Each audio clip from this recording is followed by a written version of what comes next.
السلام علیکم ورحمۃ اللہ وبرکاتہ۔ کیا حال ہیں آپ سب کے؟ الحمدللہ، اللہ کا نام لے کر اپنی آج کی کلاس کو ہم شروع کرتے ہیں اور اللہ تعالیٰ سے دعا کرتے ہیں کہ اللہ تعالیٰ ہمارے لیے اللہ کے کلام کو سمجھنا اور اس پر عمل کرنا آسان بنا دے۔ الحمدللہ رب العالمین، نحمدہ تعالی حمدا طریقتی بجلالہ وجمالہ وکمالہ وعظیم السلطان، ونستعینہ ونستہدی ونتوب الیہ ونستغفرہ ونعوذ باللہ من شرور انفسنا ومن سیئات اعمالنا، من یہدہ اللہ فلا مضل لہ ومن یضلل فلا ہادی لہ، واشہد ان لا الہ الا اللہ وحدہ لا شریک لہ، واشہد ان نبینا وحبیبنا محمد رسول اللہ، امام المرسلین وخاتم النبیین وصفة خلق اللہ اجمعین، اما بعد فاعوذ باللہ من الشیطان الرجیم، بسم اللہ الرحمن الرحیم، رب اشرح لی صدری ویسر لی امری واحلل عقدۃ من لسانی یفقہوا قولی، اللہم ثبتنا عند الموت بلا الہ الا اللہ۔ اے ہمارے اللہ، ہمیں ہماری موت پر کلمہ لا الہ الا اللہ پر ثابت قدم رکھیے، آمین یا رب العالمین۔ سورۃ التکاثر، اگر صرف بالکل ایسے ہی آپ کے سامنے مصحف کھلا ہے اور اگر نہیں کھلا تو کھول لیجئے، take your time, go and bring your Mushaf and open up دا قرآن آن سورۃ التکاثر۔ سورۃ التکاثر کو ہم جب صرف الفاظ پر غور کرتے ہیں، اس کے رسم الخط پر غور کرتے ہیں، تو وہیں آپ کو پہلی آیت کا دوسری آیت سے ایک کنیکشن نظر آتا ہے۔ چاہے کسی کو بہت زیادہ گہرائی میں مفاہیم نہیں بھی آتے، بہت تفاسیر نہیں بھی پڑھی، لیکن اگر آپ کو قرآن پڑھنا آتا ہے، اگر آپ کو قرآن میں موجود جو وقف کے نشانات ہوتے ہیں اگر وہ سمجھ آتے ہیں، تو آپ کو دین اینڈ دیئر ایک بہت اچھی چیز یہاں کلک کرے گی جو کنیکشن بنا رہی ہے بٹوین آیا 1 اینڈ آیا 2، اور میں اسی سے اپنی بات کو شروع کرنے جا رہی ہوں۔ آیت 1 سورۃ التکاثر کی کہہ رہی ہے کہ تم کو غفلت میں ڈالے رکھا، مثال کے طور پر لہون نے، ڈسٹریکشنز نے، دنیا نے، مٹیریلزم نے، ایک دوسرے سے مقابلہ کرنے میں آگے بڑھنے نے، ریٹ ریس نے، یہ جو تم ہر وقت جو ہے اپنے اصل مقصد سے ڈسٹریکٹڈ رہتے ہو، یہی کہہ رہی تھی نا پہلی آیت۔ تو کب تک تم کو غفلت میں ڈالے رکھا؟ آپ دیکھیں جہاں آیت 1 مکمل ہوئی ہے وہاں آیت کے دائرے کے اوپر لام الف لا لکھا ہے۔ یہ لام الف لا جب بھی آتا ہے تو ہمیں قرآن پڑھنے والوں کو یہ بات معلوم ہوتی ہے، الحمدللہ ہم سب نے، مطلب میں اس وقت ان کو الگ نہیں کر رہی جن کو تجوید سے قرآن پڑھنا آتا ہے، بٹ الحمدللہ ہم سب مسلمانوں کو، ہم بہن بھائیوں کو، سب کو ہمیں قرآن پڑھنا آتا ہے، اور یہ تو ہمیں بچپن سے قاریہ نے یا امی نے یا دادی نانی یا قاری صاحب نے بتایا تھا کہ یہ جو وقف کے نشانات ہوتے ہیں اس کا کیا مطلب ہوتا ہے۔ تو جب بھی یہ آیت کے نشان کے اوپر لام الف لا لکھا ہوا آتا ہے، اس کا مطلب ہوتا ہے کہ آیت تو مکمل ہو گئی لیکن ابھی مفہوم مکمل نہیں ہوا، یہ کنٹینیویشن میں چل رہا ہے۔ تو آپ دیکھیں کہ پہلی آیت مکمل ہو رہی ہے اور اس کے اوپر دائرے کے نشان کے اوپر، اس سرکل کے اوپر لام الف لا لکھا ہے، یعنی تم کو غفلت میں ڈالے رکھا۔ کب تک انسانوں کی اکثریت غفلت میں رہتی ہے؟ اب آیت نمبر 2 وہ لمٹ بتا رہی ہے، اور آپ دیکھیں جہاں آیت نمبر 2 ختم ہوگی وہاں آپ کو اس آیت کے مکمل ہونے کے سرکل کے اوپر چھوٹا سا تو لکھا ہوا نظر آ جائے گا، یعنی بات مکمل ہو گئی۔ سو ٹیکنیکلی اسپیکنگ یہ دونوں آیات ایک دوسرے سے بہت اسٹرانگ کنیکشن میں ایک ہی بات کو مکمل کرتی ہیں۔ یہ بات ہم پچھلی کلاسز میں سمجھ آئے ہیں کہ کس چیز سے ہم ڈسٹریکٹ ہوئے وہ یہاں نہیں آیا، اس لیے مفہوم یہاں پر براڈ ہے، لیکن کب تک انسانوں کی اکثریت ڈسٹریکٹڈ رہتی ہے وہ آیت 2 میں جا کر بتا دیا کہ انسان کی غفلت تبھی ختم ہوتی ہے، آیت نمبر 2، حتی زرتم المقابر، یہاں تک کہ تم سب قبروں تک جا پہنچتے ہو۔ اب اس کا ترجمہ اردو میں یہ بھی کیا جا سکتا ہے، حتی زرتم المقابر، یہاں تک کہ تم سب قبروں تک جا پہنچتے ہو۔ اس کا ترجمہ یہ بھی ٹھیک ہے اردو میں، یہاں تک کہ تم سب نے قبریں دیکھ لیں۔ اس کا ترجمہ یہ بھی اردو میں ٹھیک ہے، یہاں تک کہ تم سب قبرستان جا پہنچے۔ مفہوم ایک ہی بنتا ہے۔ جب آپ ان ڈیپتھ اسٹڈی کرتے ہیں قرآن کی اور اس کے بعد آپ مختلف ٹرانسلیشنز دیکھتے ہیں، تب جا کر آپ کو کلک کرتا ہے کہ اوکے یہ ٹرانسلیشن بھی یہاں ٹھیک ہے، یہ ٹرانسلیشن بھی یہاں ٹھیک ہے، اس طرح سے بھی بات کو بتایا جا سکتا ہے، ان الفاظ میں بھی بات بیان کی جا سکتی ہے۔ ورنہ اس سے پہلے جب تک علم ادھورا ادھورا کم ہوتا ہے تو بس جس استاد سے جو ترجمہ ہم نے پڑھا ہوتا ہے ہمیں وہ پرفیکٹ اے کلاس، اور باقی سارے ترجمے ہم کو لگتے ہیں نامناسب، انکمپلیٹ سے، شاید یہ درست نہیں کیے گئے، اس طرح سے ہمیں جو ہے اس وقت ڈاؤٹس آتے رہتے ہیں. لیکن الحمدللہ، اور جب آپ اس آیت کو میرے ساتھ مکمل کر لیں گے تب آپ کو جہاں جہاں اس کا ترجمہ جس ترجمے میں پڑھنے کو ملے گا کسی زبان میں، آپ دیکھیں گی آپ کو اس کا ایک الگ فلیور، ایک الگ مفہوم، ایک الگ حکمت نظر آئے گی. تو انشاءاللہ اب ہم آیت نمبر 2 کی طرف جا رہے ہیں، جس میں یہ کہا گیا ہے کہ تم غفلت میں ہی رہے، اور یہاں پر الہاکم کا کم اور زرتم کا جو تم ہے، ان سب میں میجورٹی آف انسانیت، موسٹ آف دا ہیومن جو ہیں وہ انکلوڈڈ ہے. زیادہ تر انسانوں کا حال یہ ہوتا ہے کہ وہ قبر کی زیارت کر لیتے ہیں، پھر ہی جا کے ان کی غفلت کا اندھیرا چھٹنا شروع ہوتا ہے. کس کی قبر کی زیارت؟ اگر آپ اس آیت نمبر 2 کا مفہوم العام دیکھیں، یعنی کہ جنرلی یہاں کس کی قبر کی زیارت کی بات ہے، کہ کب انسان کی غفلت ختم ہوتی ہے؟ کہ آپ جب اپنے ساس یا سسر یا کسی بزرگ یا کسی والدین میں سے کسی کی قبر پر جاتے ہیں تب آپ کی غفلت ختم ہوتی ہے؟ عمومی مفہوم جو اس آیت سے لیا جاتا ہے، مفہوم العام جس کو کہا جاتا ہے، وہ یہ ہے کہ انسان جب خود مردہ ہو کر اپنی قبر کی زیارت کرتا ہے تب کہیں جا کر اصل غفلت کا پردہ، اصل ڈسٹریکشن کا جو اس کے سامنے ونیئر ہوتا ہے وہ ہٹنا شروع ہوتا ہے. تب اصل میں یقین میجورٹی کو آنا شروع ہوتا ہے. وہ کہتے ہیں نا، تب وہ کیفیت انسان کو واضح طور پر نظر آتی ہے کہ اوڑھ کر مٹی کی چادر بے نشاں ہو جائیں گے ہم، آج معلوم ہوا کہ ہم بھی داستاں ہو جائیں گے. بہت جلدی انسان کو اس وقت ریالٹی نظر آنا شروع ہو جاتی ہے. سو اسی حتی زرتم سے ہم آج کی بات کو فردر آگے بڑھاتے ہیں اور اپنی اسٹڈی کو لے کر چلتے ہیں. زرتم ہمارا فوکس ہے آج کی کلاس کا، اور علم البلاغہ. اب الحمدللہ آپ اتنے عرصے سے میرے ساتھ کانسٹنٹلی پڑھ رہی ہیں تو آپ کو پتہ چل گیا ہے کہ قرآن کے الفاظ کو سمجھنے کے لیے انسان سٹیپ بائی سٹیپ گہرائی میں اترتا ہے. اس میں پہلا لیول ترجمہ پڑھنے کا ہوتا ہے، دوسرا لیول نحو کا ہوتا ہے، اسم ناؤنز کو سمجھنا، تیسرا لیول صرف کا ہوتا ہے، وربل سچویشنز جو آتی ہیں ان کو جاننا پہچاننا. پھر اگلا لیول جو ہے وہ بلاغہ کا آتا ہے، جس میں عربک لینگویج کے ساتھ کنیکٹ کر کے نحو، صرف اور جوہلا کی پوئٹری میں جو لٹریچر تھا، جو ایڈیمز تھے، ان سب کو کنیکٹ کر کے قرآن کی آیات کے مفہوم کو سمجھا جاتا ہے، کیپنگ دا معنی آف آیت آن ٹاپ آف اٹ جو اللہ کے رسول صلی اللہ علیہ وسلم نے بتائے ہیں. تو جب ہم زرتم کو اسٹڈی کرتے ہیں تو زرتم علم البلاغہ سے اپنے اندر جو مفہوم رکھتا ہے اسی ان سارے میننگز کو ہی بیس کر کے میں نے آج ڈے 8 سیشن 8 کو ٹائٹل دیا ہے زیارت قبور اور عالم برزخ. یعنی آپ کو آج زیارت کا لفظ، جس کو ہم اردو میں زیارت کہتے ہیں، عربی زبان میں اس سے یہاں زرتم آیا ہے.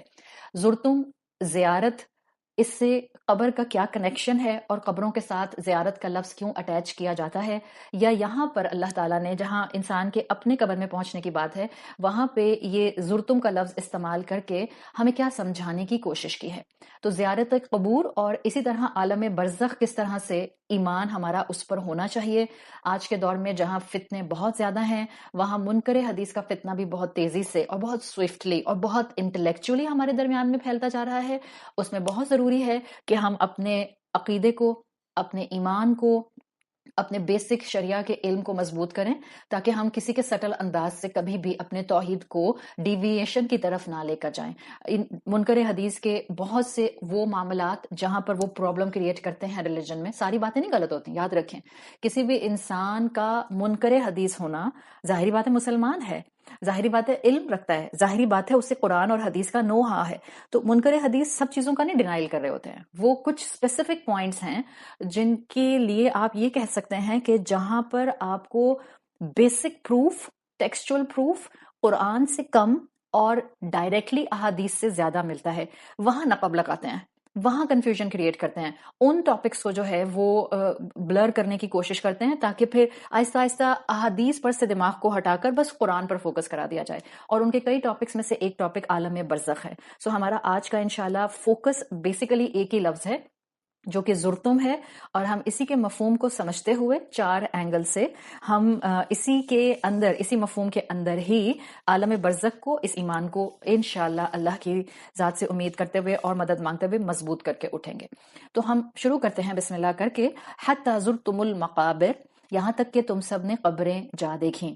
زرتم کا لفظ عربی زبان میں جن حروف اصلیہ سے بنا ہے، اب آپ کو یہ بھی معلوم ہے کہ حروف اصلیہ کیا ہوتے ہیں، الحمدللہ عربی زبان میں ہر لفظ سرٹن، جیسے سیڈز نہیں ہوتے ہیں، پھل بیج کے بغیر نہیں ہوتے ہیں، بالکل اسی طرح سے عربی زبان میں الفاظ حروف اصلیہ کے بغیر نہیں ہوتے، ہر لفظ اپنے اندر کچھ حروف اصلیہ رکھتا ہے۔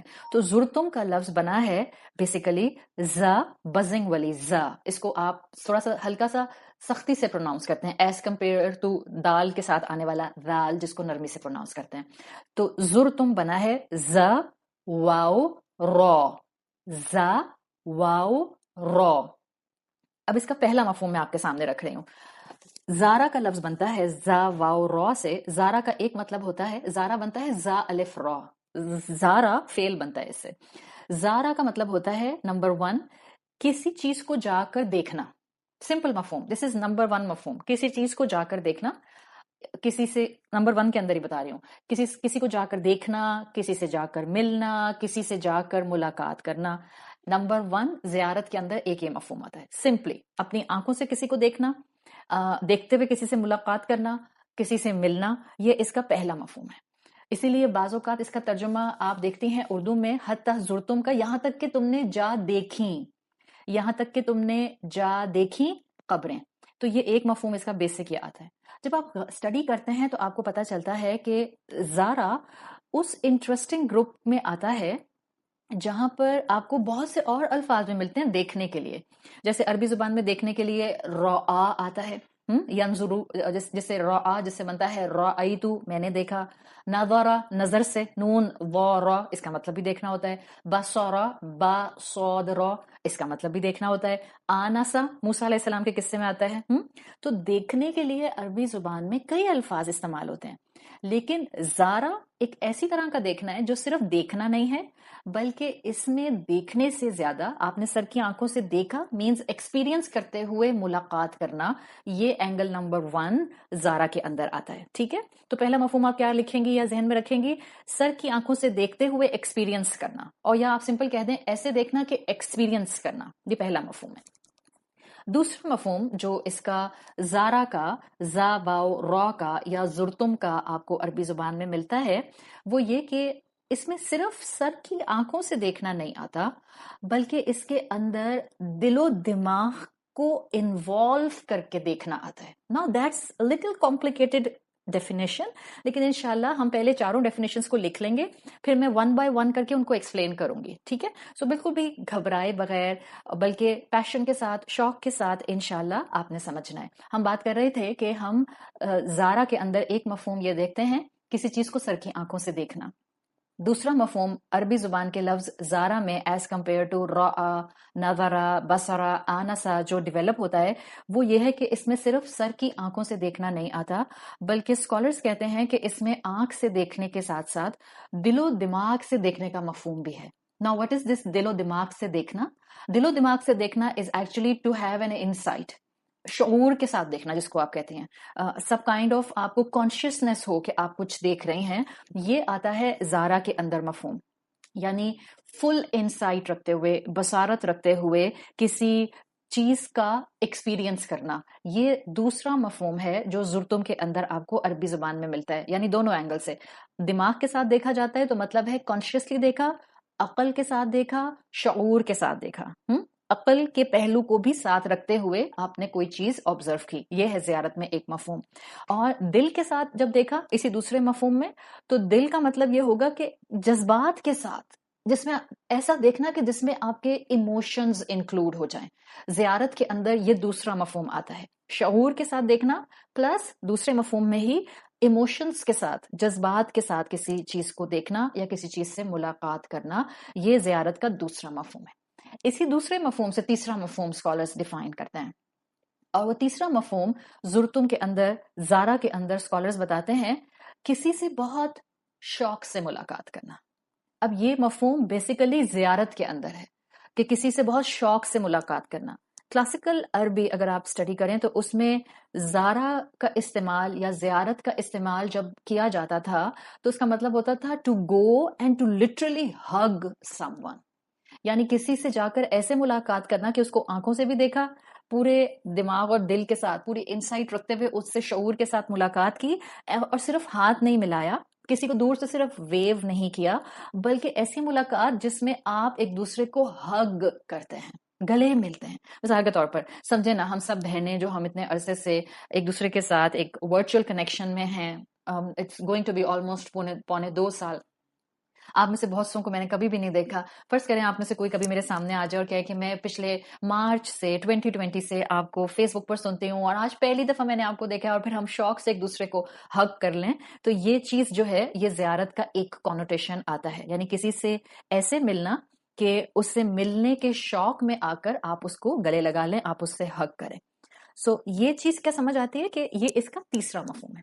اسی تیسرے مفہوم سے ہی زیارت کے اندر ایک فورتھ مفہوم عربی زبان میں لیا جاتا تھا، اور وہ یہ کہ کسی سے جب ملاقات کی جاتی ہے تو ملاقات پرماننٹ نہیں ہوتی، وقتی طور پر ہوتی ہے. یعنی ایونچولی آپ اس سے مل کر موو آن کر جاتے ہیں، ایونچولی آپ اس سے مل کر واپس آ جاتے ہیں. تو زارا کا جو چوتھا مفہوم ہے، زرتم کا جو فورتھ اینگل ہے جو علم البلاغہ میں دیا جاتا ہے، وہ یہ کہ جب آپ کسی کو وزٹ کریں تو اب آپ وزٹ کر رہے ہیں، آپ شفٹ نہیں ہو گئے اس کے ساتھ، بلکہ آپ اس کے پاس عارضی طور پر کچھ وقت گزارنے کے لیے گئے ہیں. اب یہ ہے 4 مفہوم جو اللہ تعالیٰ نے ہمیں اس آیت نمبر 2 کے ایک لفظ کے تھرو عربی زبان کے ایسنس میں رکھ دیے ہیں. نمبر 1 سر کی آنکھوں سے دیکھنا، نمبر 2 پورے شعور کے ساتھ ایکسپیرینس کرنا، اس میں آپ کے جذبات کا انوالو ہونا، نمبر 3 کسی سے بہت ہی گرم جوشی سے ملنا کہ جیسے ہگ کرنا، دور سے ویو نہ کرنا زیارت کے اندر، اینڈ نمبر 4 وقتی طور پر ملاقات کرنا. یہ چاروں مفہوم بیسیکلی زرتم میں امبیڈڈ ہیں. اب کیونکہ آیت ہے ہی 2 الفاظ کی، حتی حرف ہے، تو جب آپ سورت التکاثر کی آیت نمبر 2 کو دیکھتے ہیں، حتی زرتم المقابر، تو پتہ چلتا ہے کہ یہاں زیارت کو قبروں کے ساتھ جوڑا گیا ہے. اللہ تعالیٰ نے اسی لفظ سے زارا سے ہی یہاں پر فعل ماضی استعمال کیا ہے، زرتم. اور کس سے ملاقات کے لیے استعمال کیا ہے؟ مقابر، قبروں سے ملاقات کے لیے، قبروں کی زیارت کے لیے یہاں پر زرتم کا لفظ زارا سے لایا گیا ہے. یعنی تمہاری لٹرلی قبروں سے جو ملاقات ہو رہی ہے اس کے لیے آپ کو یہاں پر یہ چاروں مفہوم اٹیچ کر کے دیکھنے ہیں، تاکہ آپ کے سامنے یہ آیت پھول کے بالکل پیٹلز کی طرح کھلتی چلی جائے. یہ قبر سے ملاقات انسان کو اچھی لگے یا نہ لگے، بہرحال زرتم المقابر تو ہر انسان کے ساتھ ہوتا ہے. زیارت کے ساتھ قبر کا ذکر اسکالرز کے نزدیک اپنے اندر بہت سے مفہوم کو بیان کرتا ہے. تو جو آج ہم ان چاروں مفہوم میں سب سے پہلے لے کر چلتے ہیں، میں سیکوینس تھوڑا سا آگے پیچھے کروں گی تو آپ پریشان مت ہوئیے گا، کیونکہ میرا فوکس وہ ہوگا کہ ہم میکسیمم آج یہ چاروں ٹاپکس کور کر لیں. تو جو ذرا لیندی ہے میں اس کو پہلے شروع کر رہی ہوں. ہم نے کہا زرتم اپنے اندر 4 مفہوم رکھتا ہے زیارت کے پوائنٹ آف ویو سے.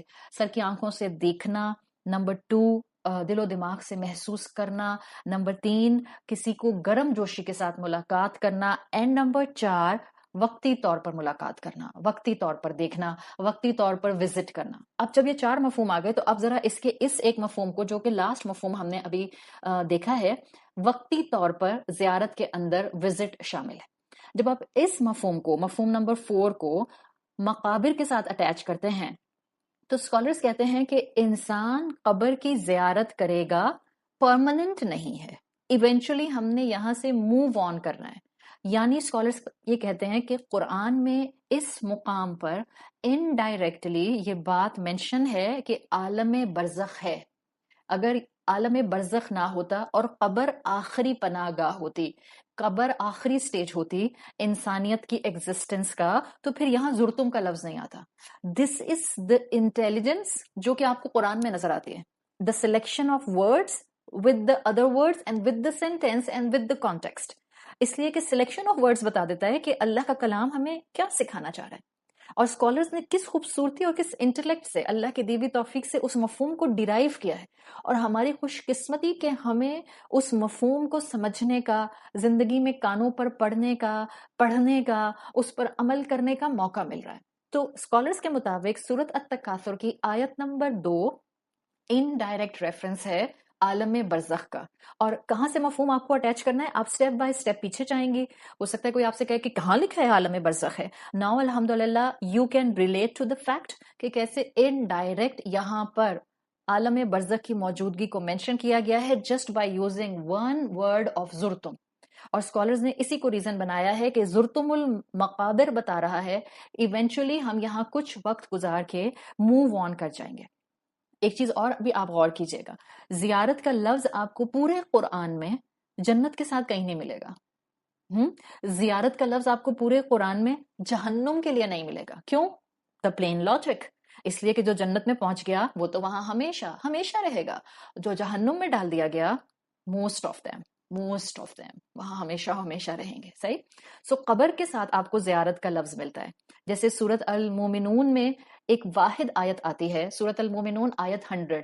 آلدو اس کا کنیکشن یہاں انڈائریکٹ بن رہا ہے، لیکن کیونکہ میں عالم برزخ بھی آپ کو ساتھ ساتھ سکھانا چاہ رہی ہوں زیارت کے مفہوم میں، تو میں آپ کو یہ سورت کا ریفرنس اور آیت کا ریفرنس دے رہی ہوں تاکہ آپ کا ذہن اس ان ڈیپتھ اسٹڈی کے ساتھ، اس قرآن کے ساتھ مزید سنکرنائزڈ ہو، آپ کا ایمان اپنے اسلام پر اور بڑھ جائے، آپ کو اپنے رب سے محبت اور ہو جائے۔ سو اب تک ہم نے 4تھ پوائنٹ کی ایکسپلینیشن کو سٹارٹ کیا ہے کہ زیارت کے اندر ایک وقتی ملاقات کا جو اینگل ہے وہ انڈائریکٹ ریفرنس ہے عالم برزخ کا۔ پورے قرآن میں آپ کو ایک آیت صرف ملتی ہے جہاں ڈائریکٹ اسکالرز کہتے ہیں کہ برزخ کا ذکر اس اینگل سے آپ کو ملتا ہے جس اینگل سے یہاں پر قبر والا برزخ بات ہوتی ہے، اور وہ سورۃ المومنون کی آیت نمبر 100 میں ملتا ہے جہاں آتا ہے لعلی اعمل صالحا فیما ترکت، جہاں پر مرنے کے بعد ایک انسان کہے گا شاید اب میں یہاں کچھ بھلائی کما سکوں جو میں پیچھے چھوڑ کر یعنی جو دنیا میں چھوڑ کر آ گیا ہوں، تو اللہ تعالیٰ کا کلام کہتا ہے کلا، ہرگز نہیں، انہا کلمتن، بس یہ تو اس نے ایک بات کہہ دی ہے، ہوا قائلھا، جس کو وہ کہنے والا ہے، ومن ورائہم برزخ الی یوم یبعثون، مرنے والے کے لیے اب قیامت تک کے دن کے لیے ایک برزخ ہے جس کو اس نے گزارنا ہے۔ یعنی جب ایک مرنے والا مر جاتا ہے تو ایک آڑ، ایک بیریئر، ایک برزخ ہے جو اب اس انسان کے ساتھ حائل کر دی جاتی ہے، ایک بیریئر لگا دیا جاتا ہے، نہ اس کو یہ پتا ہے کہ قیامت کب آئے گی، نہ اس کو یہ پتا ہے کہ پیچھے دنیا میں کیا ہو رہا ہے۔ سو انسان کی دنیا کی زندگی کے بعد جو قبر کی زندگی ہے، فوکس آن قبر کی زندگی، آئی ایم ناٹ سیئنگ آخرت کی زندگی، ہاں موت سے آخرت کی زندگی شروع ہو جاتی ہے، لیکن موت کے بعد جو آخرت کی زندگی کا پہلا سٹیپ ہے وہ ہے قبر کی زندگی۔ تو قبر کی زندگی لمیٹڈ ہے جب تک کہ اللہ چاہے گا انسان اپنی قبر میں رہے گا، پھر قبر کے بعد اگلی زندگی ہوگی جو آخرت کے دن کی زندگی ہوگی، پھر اس آخرت کے دن کے بعد جنت اور جہنم کی زندگی ہوگی جب تک کہ اللہ تعالیٰ چاہیں گے۔ تو اس سب پورے سیناریو سے کیا پتہ چلتا ہے کہ قبر سے ملنا یا قبر میں ہونا، یہ جو زرتم المقابر ہے یہ پرماننٹ نہیں ہوگا۔ اس قبر کی زندگی کا کانسیپٹ بھی یہ آیت ہم سب مسلمانوں کے لیے ایک ریفریشر بنتی ہے۔ اسی قبر کی زندگی کو برزخ کی زندگی کہا جاتا ہے۔ So if you really want to tell something to your child, اور وہ آپ سے سوال کرتا ہے کہ یہ برزخ کیا ہوتا ہے، یو کین سے کہ بیٹا یہ جو ہم تھوڑے سے ٹائم پیریڈ کے لیے قبروں میں ہوں گے، دیٹس کالڈ عالم برزخ، دا ٹائم پیریڈ آف برزخ۔ اور یہ جو قرآن نے برزخ کا لفظ سورۃ المومنون میں استعمال کیا ہے، یہ آپ کو یہاں پر ایک واحد آیت پورے قرآن میں ڈائریکٹ ریفرنس کے طور پر ملتی ہے، اور اگر آپ اس کو کنیکٹ کریں برزخ کو زارا سے تو یہ یہاں پر بتا رہا ہے کہ یہ قیام مستقل نہیں ہوگا، اس لیے کہ یہاں پر بھی اللہ تعالیٰ نے کہہ دیا وَمِن وَرَائِهِم بَرْزَخٌ إِلَى يَوْمِ يُبْعَثُونَ، تب تک برزخ ہوگی جب تک کہ ان کو دوبارہ نہیں اٹھا لیا جائے گا۔ برزخ کا لفظ عربی زبان میں بیریئر کے لیے آتا ہے، وہ چیز جو دو چیزوں کے درمیان میں آ جائے، جو دو کے درمیان حائل ہو جائے۔ اب یہاں پر ایک بات اور آپ کے ذہن میں آ رہی ہوگی کہ برزخ کا لفظ تو ایک اور جگہ قرآن میں آتا ہے۔ Yes you are absolutely right, Quran میں سورۃ رحمان میں بھی برزخ کا لفظ آتا ہے۔ اب میری بات کو غور سے سنیں، میں آپ بہنوں کی بہت بہت محبت اور آپ کے بہت چاہنے کی وجہ سے اس ان ڈیپتھ اسٹڈی کو یہاں کنٹینیو کر رہی ہوں، اس لیے میں نے پہلے بھی بتایا تھا کہ یہ پڑھانے کا انداز میرا کورسز میں ہوتا ہے. میں اوپن پلیٹ فارمز پر اب تک ایسے نہیں پڑھاتی تھی، اس لیے کہ اس کے لیے بہت محنت کرنی ہوتی ہے. تو میری ریکویسٹ ہوتی ہے اور میری خواہش ہوتی ہے، ظاہر ہے آپ میری اسٹوڈنٹس ویسے تو نہیں ہے نا کہ میں کورس میں آپ کو کہوں کہ اگر آپ نے نہیں لکھا نا تو میں آپ کو کورس میں سے ہٹا دوں گی، تو میں یہاں تو وہ کر نہیں سکتی ہوں. لیکن میری ریکویسٹ ہوتی ہے کہ پلیز پینسل کاغذ پکڑ کے بیٹھیں، بیکاز جب پڑھانے والے کے ذہن میں اتنی ساری چیزیں ہوتی ہیں اور بعض اوقات مجھے بھی ذہن کے اندر اس کا کنیکشن اس سے اور اس کا کنیکشن اس سے ملانا ہوتا ہے، تو آپ کے لیے جو آپ فرسٹ ٹائم سن رہے ہوتے ہیں بہت سی چیزوں کو یاد رکھنا ممکن نہیں رہتا. So please have a pen and paper in your hand تاکہ آپ لکھیں، اور پھر جب آپ اس کو دوبارہ پڑھیں گی نا، I am telling you you will literally enjoy it, and when you will after reading you will read the Quran, آپ کو تلاوت کرتے ہوئے مزہ آ جائے گا انشاءاللہ. صحیح؟ اب غور سے سنیں. بالکل سورت مومنون آیت 100 میں یہ واحد سورت ہے جہاں ڈائریکٹ برزخ کا ذکر آتا ہے. صحیح؟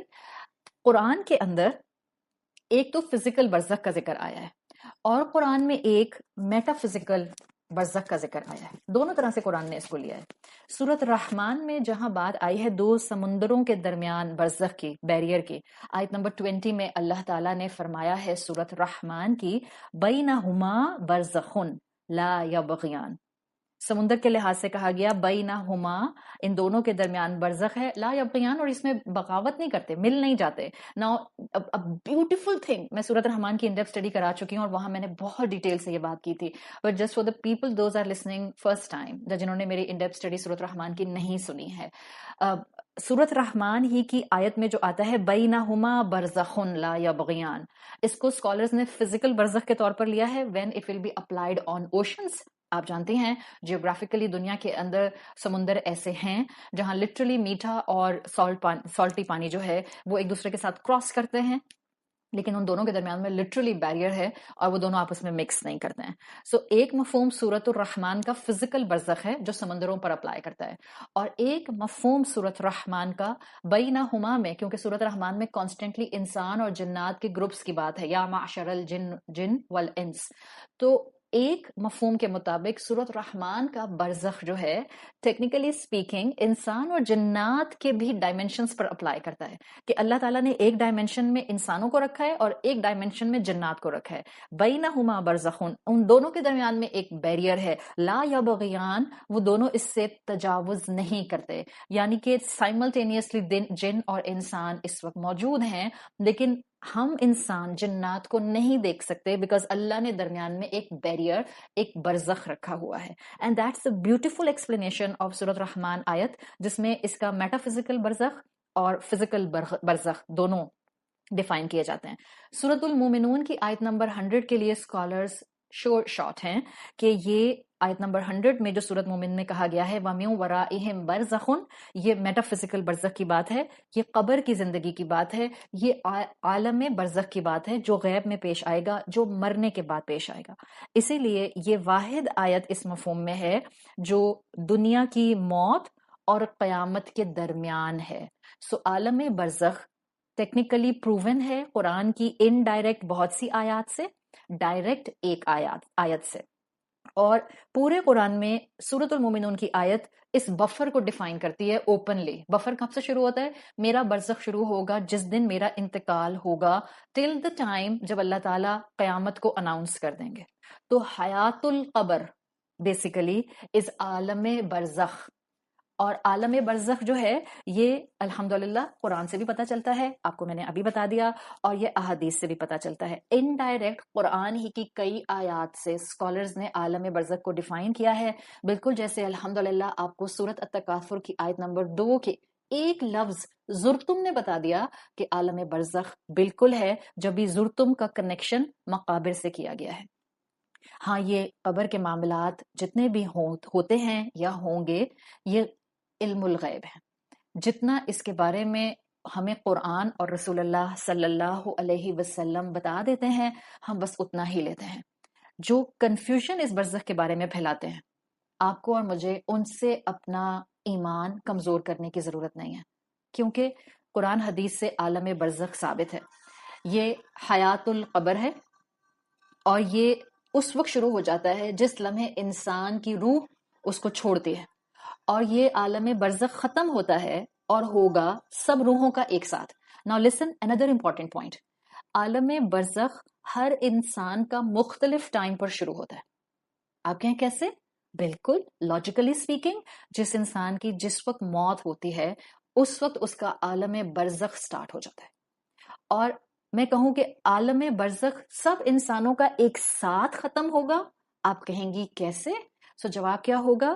یہ عالم برزخ ایک ساتھ اس لیے ختم ہوگا کہ جو آخری سور پھونکا جائے گا، دا لاسٹ ٹرمپٹ، جب فرشتہ اللہ کے حکم پر لاسٹ ٹرمپٹ میں پھونک مارے گا، یہ برزخ کا ڈیوریشن اس وقت ختم کر دیا جائے گا اور تمام روحوں کو اٹھا لیا جائے گا. اچھا، اب آپ کے ذہن میں ایک اور سوال آ رہا ہوگا. ظاہری بات ہے، عقل مند انسان ہوتے ہوئے، ایک شعور رکھنے والا انسان ہوتے ہوئے، علم حاصل کرنے والا انسان ہوتے ہوئے، انسان کے ذہن میں سوالات آتے ہیں. قبر کی زندگی، برزخ کی زندگی کے بارے میں آپ جب اتنا سنیں گی تو آپ کہیں گی اچھا، اس کا مطلب ہے کہ بعض لوگوں کے مقابلے میں برزخ کی ڈیوریشن زیادہ ہوتی ہے. اس کو بھی سمجھ لیجئے. بالکل، بعض لوگ تو کب سے اس دنیا سے جا چکے، لیکن یہ فیکٹ ہے، اس کو سمجھ لیں. اور اس کے اندر نا بہت ڈیپ جانے کی ضرورت نہیں ہے. اگر تو بات سمجھ آتی ہے ویل اینڈ گڈ، اگر سمجھ نہیں آ رہی اور ذہن سوال پر سوال اٹھائے جا رہا ہے، تو میں نے آپ کو ابھی ایک پرنسپل بتا دیا ہے. جو عالم الغیب کے معاملات ہوتے ہیں وہاں جتنا بتا دیا جائے بس اتنا سن کر آگے بڑھا جائے، کیونکہ آپ کا اس پر ایمان لانا ہی آپ کے عمل میں پختگی کے لیے کافی ہوتا ہے. کبھی کبھی بہت زیادہ سوالات انسان کو مزید کنفیوز کر دیتے ہیں، اور غیب کے معاملات پر بہت سوال کرنا اس لیے بھی پسندیدہ نہیں ہے کیونکہ وہاں ہمیں شریعہ نے رولنگز دے دی ہیں. جتنا اللہ اور اللہ کے رسول صلی اللہ علیہ وسلم بتا دیں بس اتنا لے لو.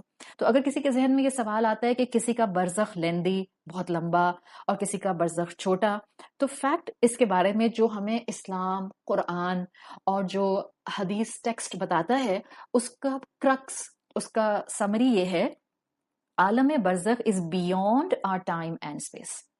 اگر کوئی 10,000 سال پہلے انتقال کر گیا تھا اور کوئی اس کے مقابلے میں آج انتقال کرتا ہے، تو اب ہم دنیا کے ٹائم سے اس کے ڈفرنس کو کیلکولیٹ نہیں کر سکتے. That's the point to understand. وہ الگ ٹائم ڈائمینشن ہے.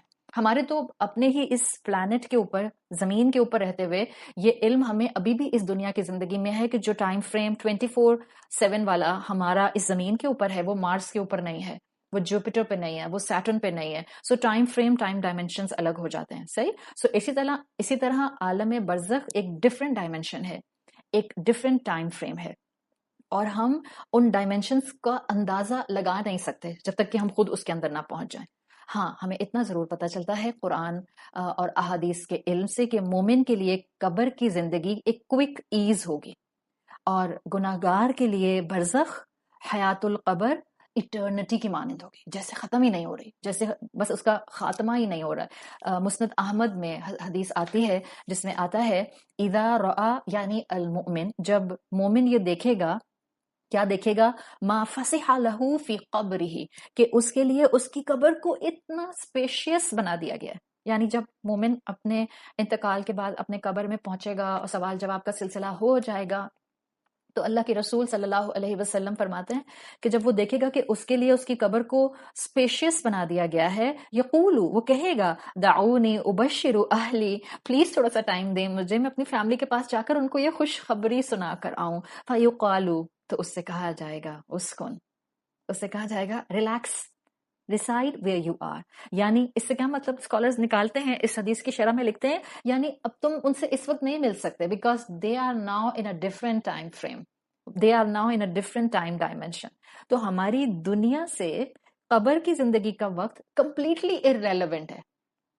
اگر کسی کو یہ لگتا ہے، یہ بالکل غلط لگتا ہے، اگر کسی کو یہ لگتا ہے کہ جس وقت مثال کے طور پر بیٹھی ہوئی میں اپنی اماں کو یاد کر رہی ہوں، اب اس وقت میری اماں کو اسی وقت جو ہے وہ ان کو میری یاد آ رہی ہوگی قبر کے اندر، نہیں، دیٹس ارریلیونٹ. ہاں، مگر جتنا اللہ چاہے. اگین، اسلام بہت کرسپ ہے ان معاملات میں. ہماری فریکوینسی سے بالکل الگ ہوتے ہیں قبر والے، مگر جب جس کو جتنا اللہ کوئی نہ کوئی پیغام یا کوئی نہ کوئی چیز دکھانا یا سنانا چاہے. آخر اللہ کے رسول صلی اللہ علیہ وسلم کی حدیث کا ہی تو مفہوم آتا ہے کہ جب مردے کو دفنا کر اس کے گھر والے واپس پلٹتے ہیں تو وہ اپنے گھر والوں کے فٹ سٹیپ سنتا ہے. جب فریکوینسی الگ ہے تو سوال آتا ہے کہ وہ کیسے سنتا ہے. اگین آپ کو جواب حدیث ہی دے گی, آپ کو جواب قرآن ہی دے گا, آپ کو جواب شریعت کا ایسنس ہی دے گا. اللہ جب جس کو جتنا چاہے وہ سنوا سکتا ہے. اگین کیونکہ اللہ کے رسول صلی اللہ علیہ وسلم بتا کے گئے ہیں, اب ہم نہ اس میں ایڈیشن کریں گے اور نہ سبٹریکشن کریں گے کہ اچھا اگر فٹ سٹیپ سن سکتا ہے تو جب میں مثال کے طور پہ گھر آ کے اپنی امی کو آوازیں دوں گی تو وہ بھی سنیں گی. نہیں, اس کا پروف ہمیں نہیں ملتا, اس لیے کہ اللہ کے رسول صلی اللہ علیہ وسلم نے نہیں بتایا. صحیح. سو اس اینگل سے جب آپ اس بات کو سمجھتے اور سنتے ہیں تو قبر کی زندگی ٹیکنیکلی اسپیکنگ زرتم کے ایک مفہوم کے مطابق لمیٹڈ ہے. زرتم کے مفہوم کے مطابق یہ عالم برزخ ہے اور یہاں کا سٹے جو ہے یہ بھی وقتی ہوگا. اس عالم برزخ کی ڈیفینیشن ہی سے زارا کے فورتھ مفہوم کی ایکسپلینیشن قبر کے ساتھ ملا کر میں نے آپ کے سامنے اس وقت رکھ دی کہ یہ وہ جگہ ہے جہاں وقتی طور پر جایا جاتا ہے, اس لیے اس کو برزخ کہا جاتا ہے. اس کو برزخ اس لیے بھی کہا جاتا ہے جب ہم قبر کی زندگی حیات القبر کی بات کرتے ہیں کیونکہ یہاں مردے کا دنیا والوں کے ساتھ رابطہ ڈسکنیکٹڈ ہوتا ہے. مثال کے طور پر میں آپ کو بہت پریکٹیکل مثال دے رہی ہوں. If you can actually relate to your intellect then you can understand this fact.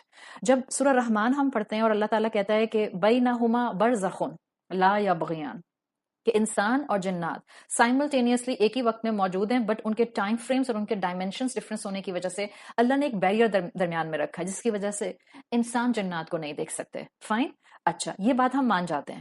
بالکل اسی طرح سے برزخ کی ڈیفینیشن کو جب حیات القبر پر اپلائی کیا جاتا ہے اور یہ کہا جاتا ہے کہ مردہ پیچھے والوں کے احوال نہیں جانتا مگر صرف اتنا جتنا کہ اللہ کے رسول صلی اللہ علیہ وسلم نے کہیں کچھ بتایا ہے, اس کے علاوہ ہم اپنی طرف سے کچھ نہیں کہہ سکتے, تو پھر اس بات کو ماننا ہمارے لیے مشکل کیوں ہو جاتا ہے؟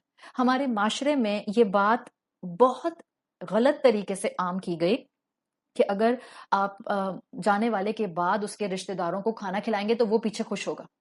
جب ایک ڈائمینشن میں یہ بتا دیا گیا کہ اس کو پتہ ہی نہیں ہے پیچھے کیا ہو رہا ہے تو وہ کیسے خوش ہو سکتا ہے؟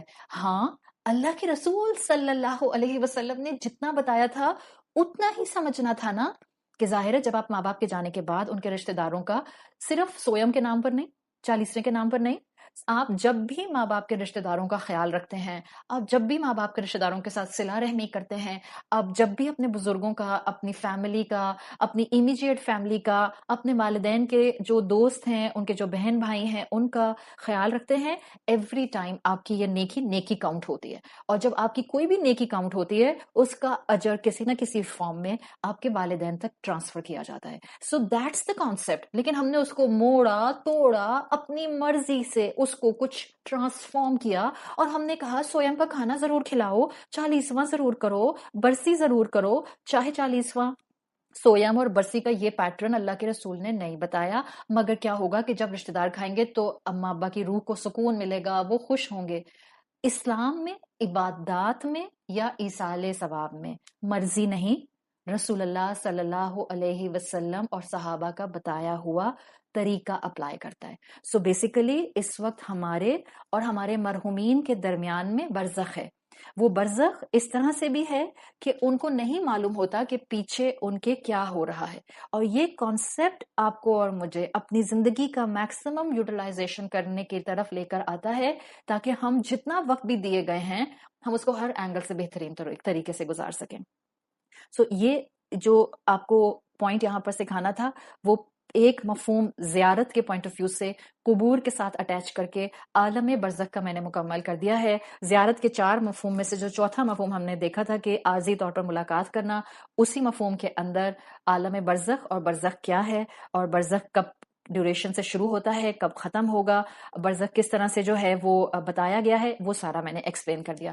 اب I am moving on the next explanation of زارا کا مفہوم ہی. میں دوسرا مفہوم لے کر اس پر تفصیل سے بات کروں گی, اس کو قبر کے ساتھ اٹیچ کر کے, اور وہ مفہوم ہم دیکھیں گے جس میں ہم نے کہا تھا کہ زرتم کے اندر مفہوم ہے دل و دماغ سے کسی سے ملاقات کرنا, شعور کے ساتھ کسی سے ملاقات کرنا, یعنی کہ جا کر صرف کسی کو دیکھ نہ لینا بلکہ انفیکٹ محسوس کرنا. اچھا, جب ہم بات کرتے ہیں دل و دماغ سے دیکھنا تو اس کا کیا مطلب ہے؟ مثال کے طور پر جب ہم قبر کو دل و دماغ سے دیکھنے کی بات کرتے ہیں, قبر میں عالم برزخ میں انسان ہوگا اور کب تک ہوگا؟ جب تک کہ لاسٹ ٹرمپٹ میں بلو نہیں کر دیا جائے گا. سورت یاسین ہم پڑھتے ہیں اور سورت یاسین کی آیت نمبر 52 میں آتا ہے قالو، وہ کہیں گے یا ویلنا، ہائے ہماری شامت، من بعثنا من مرقدنا ھذا، کس نے ہم کو ہمارے سونے کی جگہوں سے اٹھا دیا. یعنی جب آخری سور میں پھونک ماری جائے گی اور لوگ اپنی اپنی قبروں میں سے اٹھ جائیں گے تو کہیں گے یہ کس نے ہمیں سوتے سے اٹھا دیا. تو سوال یہ آتا ہے یہاں پر کہ زیارت میں تو ایک مفہوم ہے دل و دماغ سے ملنا، اور ہم کہہ رہے ہیں سورت یاسین کی آیت کو سن کر کہ قبر میں انسان سو رہے ہوتے ہیں، اور ہمیں یہ بھی پتا ہے کہ جب ایک جانے والا انتقال کر جاتا ہے تو ہمارے لیے تو وہ اس وقت سوتا ہوا ہوتا ہے. اب سوتے ہوئے انسان میں شعور کیسا ہوتا ہے، سوتے ہوئے انسان میں بصیرت کیسے ہوتی ہے، اس کو سمجھیں. ہم تو دنیا میں بھی سوتے ہیں نا، تو ہم الحمدللہ علم کو جو کہ غیب کا ہے اور جو اللہ کے رسول اور قرآن نے دیا ہے، ہم اس کو اپنی پریزنس اور آج کی نالج کے ساتھ کنیکٹ کر کے دیکھتے ہیں. سوتے ہم دنیا میں بھی ہیں، یعنی نیند ہم دنیا میں بھی ایکسپیرینس کرتے ہیں. اور آپ سب الحمدللہ میری اس بات سے اتفاق کریں گی جو میں اب آگے کہنے جا رہی ہوں. کیا بعض دفعہ آپ کی نیند اتنی پیسفل ہوتی ہے، اتنی گہری ہوتی ہے کہ آپ کو پتہ ہی نہیں چلتا کہ آپ کب سوئیں کب آنکھ کھلے. آپ کو یاد ہی نہیں ہوتا میں نے تو کچھ خواب ہی نہیں دیکھا، شاید آپ کو لگتا ہے ابھی سوئی تھی اور بہت گہری تھی اور بس اٹھی ہوں تو آنکھ کھلی. کبھی کبھی نیند اتنی پلیزنٹ ہوتی ہے، پیسفل ہوتی ہے. آپ جانتی ہیں کبھی کبھی نیند انسان کی بڑی پینفل ہوتی ہے. کبھی کبھی انسان نیند میں بھی ریسٹ لیس رہتا ہے. کبھی کبھی انسان نیند کو فرائٹننگ لیول تک محسوس کرتا ہے. آپ میں سے اکثر بہنوں نے نیند میں بعض دفعہ نائٹ میئرز دیکھے ہوں گے. اور کبھی کبھی ہم اس کیفیت میں آنکھ کھولنے کی کوشش کر رہے ہوتے ہیں، ہمیں پتا ہوتا ہے ہم سو رہے ہیں، ہمیں پتا ہوتا ہے ہم خواب دیکھ رہے ہیں، اور ہم اٹھنا چاہ رہے ہوتے ہیں لیکن اٹھ نہیں پا رہے ہوتے، آنکھ نہیں کھل پا رہی ہوتی. آپ نے دیکھا ہوگا نیند میں بعض اوقات لوگ بولتے ہیں، باتیں کرتے ہیں. آپ بیٹھی کام کر رہی ہیں اور آپ کے نزدیک آپ کی بہن سو رہی ہیں اور سوتے سوتے پتہ نہیں کیا کہتی ہیں، ہاں ہاں رکھ دو، اٹھا لو، ایسے بعض لوگ بولتے ہیں نا. آپ ایک دم سے مڑ کے دیکھتی ہیں ان کو کیا ہوا، پھر آپ ان کو ہلاتی ہیں، ہیلو کس سے باتیں کر رہی ہو. تو بعض اوقات نیند میں لوگ بولتے ہیں. نیند میں آپ نے ایکسپیرینس کیا ہوگا، نیند میں آپ پریشان ہو جاتے ہیں. آپ نے ایکسپیرینس کیا ہوگا آپ خواب میں نیند میں رو رہے ہوتے ہیں، آپ کی آنکھ کھلتی ہے، آپ کے سچ مچ آنکھوں میں آنسو ہوتے ہیں. آئی ایم شیور آپ میں سے سب نے یہ فیل کیا ہوگا کہ بعض اوقات آپ خواب میں رو رہے ہوتے ہیں، آپ کسی تکلیف میں ہوتے ہیں، آپ کسی پریشانی میں ہوتے ہیں، اور جب آپ کی آنکھ کھلتی ہے آپ اپنی آنکھوں پر ہاتھ لگاتے ہیں، لٹرلی آپ کے آنسو بہ رہے ہوتے ہیں. آنکھ کھلے تو سچ مچ انسان رو رہا ہوتا ہے. اور یہ کیفیت تو اکثر و بیشتر لوگ بتاتے ہیں کہ وہ نیند میں پریشان ہوتے ہیں، وہ اٹھنا چاہتے ہیں، ان کو معلوم ہوتا ہے یہ خواب ہے لیکن وہ اٹھ نہیں پاتے. آئی ایم شیور میں نے جتنی کیفیات اس وقت آپ کو نیند کے ساتھ ریلیٹ کر کے بتائی ہیں، آپ نے ان میں سے کوئی نہ کوئی تو ضرور ایکسپیرینس کی ہوگی. اب دیکھیں، موت کے بعد جس قبر میں ہم ہوں گے بس وہ بھی کچھ مور اور لیس اسی کیفیت کی ہوگی، واللہ عالم. اس لیے کسی نے کہا ہے کہ آپ اپنی قبر کی نیند کو پینفل اور پیسفل بنانے کی اہلیت خود رکھتے ہیں. اس لیے کہ زندگی میں کتنا آپ نے شعور کے ساتھ زندگی گزاری، اس کے حساب سے آپ کی قبر کی زندگی یا پیسفل ہوگی یا پینفل ہوگی. اس عالم برزخ میں آپ کس کیفیت میں سو رہے ہوں گے، وہ کیفیت آج آپ کے ہاتھ میں ہے. That will be your future grave, but this will be your current choices. So یہ وہ شعور ہے جس کو دنیا کی زندگی کے ساتھ کنیکٹ کیا جاتا ہے. یہ وہ شعور ہے زیارت کے اندر جو انسان although سو بھی رہا ہوگا لیکن سب کچھ سب کیفیات محسوس کر رہا ہوگا. اسکالرز قبروں کی زندگی کے بارے میں قرآن و سنت سے ہی علم حاصل کرتے ہوئے ہمیں سمجھاتے ہیں کہ قبر یا تو انسان کے لیے پلیزنٹ ایکسپیرینس ہوگی یا ایک فرائٹننگ ایکسپیرینس ہوگی. یا تو آپ سکون سے سو رہے ہوں گے اور اچھے اچھے خواب دیکھ رہے ہوں گے، یا آپ اللہ نہ کرے اللہ تعالیٰ ہم سب کو محفوظ رکھے، یا انسان پھر خوف، تکلیف، غم، اذیت، درد کی کیفیت میں سو رہا ہوگا اور وہ اٹھنا بھی چاہے گا تو نہیں اٹھ سکے گا. آج ہمارے ایکشنز اور بیلیف پر ڈیپینڈ کرتا ہے کہ ہم نے اپنی قبر کی نیند کی کیا تیاری کرنا شروع کی ہے. نیک انسان کے لیے جنت کا دروازہ، جنت کی کھڑکی کھول کر اس کو سلا دیا جائے گا. گناہگار نافرمان کے لیے جہنم کی کھڑکی جہنم کا دروازہ کھول کر اس کو سلایا جائے گا، وہ اٹھنا چاہے گا، وہ اٹھ نہیں پائے گا، اور جہنم کے دروازے سے گرم سزا اس کو آتی رہے گی۔ تو قبر کی حیات، قبر کی زیارت میں یہ جو دل و دماغ اور جذبات کا انوالومنٹ ہے نا، یہ شعور ہے، وہ جو اس مردہ کو بھی کسی نہ کسی لیول کا دیا جائے گا۔ وہ شعور کس کیپیسٹی کا ہوگا واللہ عالم، اللہ جانتا ہے، لیکن انسان کو شعور ہوگا کہ اس کی نیند میٹھی ہے یا اس کی نیند اذیت ناک ہے۔ جبھی تو دیکھیں رسول اللہ صلی اللہ علیہ وسلم نے ہمیں دعا سکھائی، اللہ میں آپ سے جہنم کی سزا سے پناہ مانگتی ہوں، قبر کی سزا سے پناہ مانگتی ہوں، زندگی اور موت کی آزمائشوں سے پناہ مانگتی ہوں، دجال سے آپ کی پناہ میں آتی ہوں۔ صحیح بخاری میں دعا آتی ہے، آلموسٹ ہم سب کو آتی ہے، نماز میں ہم تسلیم سلام کے ساتھ اس کو پڑھتے ہیں، اللہم انی اعوذ بک من عذاب جہنم ومن عذاب القبر ومن فتنة المحیا والممات ومن شر فتنة المسیح الدجال۔ کانسٹنٹلی یہ دعا اپنی ہر فرض نماز کے بعد ایک مرتبہ ضرور پڑھا کیجیے۔ تو یہ دو اینگل الحمدللہ ہم نے آج مکمل کر لیے ہیں۔ جو زرتم کے اندر ہم نے 4 میں سے 2 کو ایکسپلینیشن کے ساتھ دیکھ لیا، 2 رہ گئے ہیں کیونکہ ٹاپک ایسا ہے کہ جس کا تعلق ہمارے ایمان کو بڑھانے سے ہے۔ سو آئی ڈونٹ وانٹ ٹو رش، اور میں نہیں چاہ رہی ہوں کہ ہم جلد بازی میں کوئی ایک اہم پوائنٹ بھی ایسا مس کر دیں جس کو سن کر ہماری زندگیوں میں ہمیشہ نکھار ہی آئے گا۔ سو آج ہم نے الحمدللہ سورۃ التکاثر آیت نمبر 2 حتی زرتم المقابر میں زرتم کے 4 مفہوم صرف دیکھ لیے۔ بیسیکلی 4 کتنے ہیں؟ اور ان میں سے 2 زیارت کے اندر وقتی طور پر وزٹ کا جو مفہوم ہے اس کو عالم برزخ سے کنیکٹ کر کے سیکھ لیا۔ عالم برزخ کیا ہے، اور اس ڈائمنشن میں جب انسان چلا جاتا ہے تو کیسے اس کا دنیا سے کنیکشن ٹوٹ جاتا ہے، عالم برزخ کب ختم ہوتا ہے، سب انسانوں کے عالم برزخ مختلف کیوں ہیں، ہم نے اس سب پر الحمدللہ بات کر لی۔ اور ہم نے زرتم کا ایک اینگل جس میں یہ بات آتی ہے کہ شعور کے ساتھ انسان ان قبروں میں ہوگا، اس اینگل کو بھی الحمدللہ آج تفصیل کے ساتھ سمجھ لیا ہے۔ انشاءاللہ نیکسٹ کلاس میں جو 2 مفہوم ہمارے رہ گئے ہیں، one of them actually both of them are scary, اس لیے کہ موت کا ذکر جتنا بھی آتا ہے بہرحال اس سے خوف اور ایک دہشت تو آتی ہے انسان کے اوپر۔ نیکسٹ انشاءاللہ ہمارے 2 ایکسپلینیشنز ہیں زرتم کے اندر، ایک زیارت کا مفہوم جس میں آنکھوں سے دیکھنے کی بات آتی ہے، ہم اس سے تفصیل سے بات کریں گے، اور دوسرا مفہوم جو ہم نے زیارت میں دیکھا تھا کہ کسی کو دور سے ویو نہیں کرنا بلکہ ہگ کرنا، بڑے پیشن کے ساتھ کسی سے ملنا، اس مفہوم کو ہم زیارت کے قبر کے ساتھ اٹیچ کر کے اپنی اسٹڈی کو اگلی کلاس میں انشاءاللہ آگے بڑھائیں گے۔ زرتم کا جو لفظ ہے، اس لفظ کے بارے میں بھی ذہن میں رکھیے گا کہ زرتم کا لفظ جو زا واو را سے بنا ہے، زارا اس کا فرسٹ ورڈ بنتا ہے۔ قرآن میں جو آپ کو زرتم ملتا ہے، حدیث رسول صلی اللہ علیہ وسلم میں اسی زا واو را زارا سے آپ کو ایک لفظ ملتا ہے تزیرو۔ تزیرو ظاہر ہے جیسے جیسے آپ کی عربی کی ایکنالجمنٹ، آپ کی عربی کی معرفت، آپ کی عربک ووکیبلری بڑھتی جاتی ہے تو آپ کو کنیکشنز بنانا، آپ کو روٹ ورڈز کے تھرو الفاظ پہچاننا آتا جاتا ہے۔ حدیث میں لفظ آتا ہے تزیرو، it's little bit different from زرتم، لیکن تزیرو بھی جو ہے وہ زارا سے ہی بنا ہے۔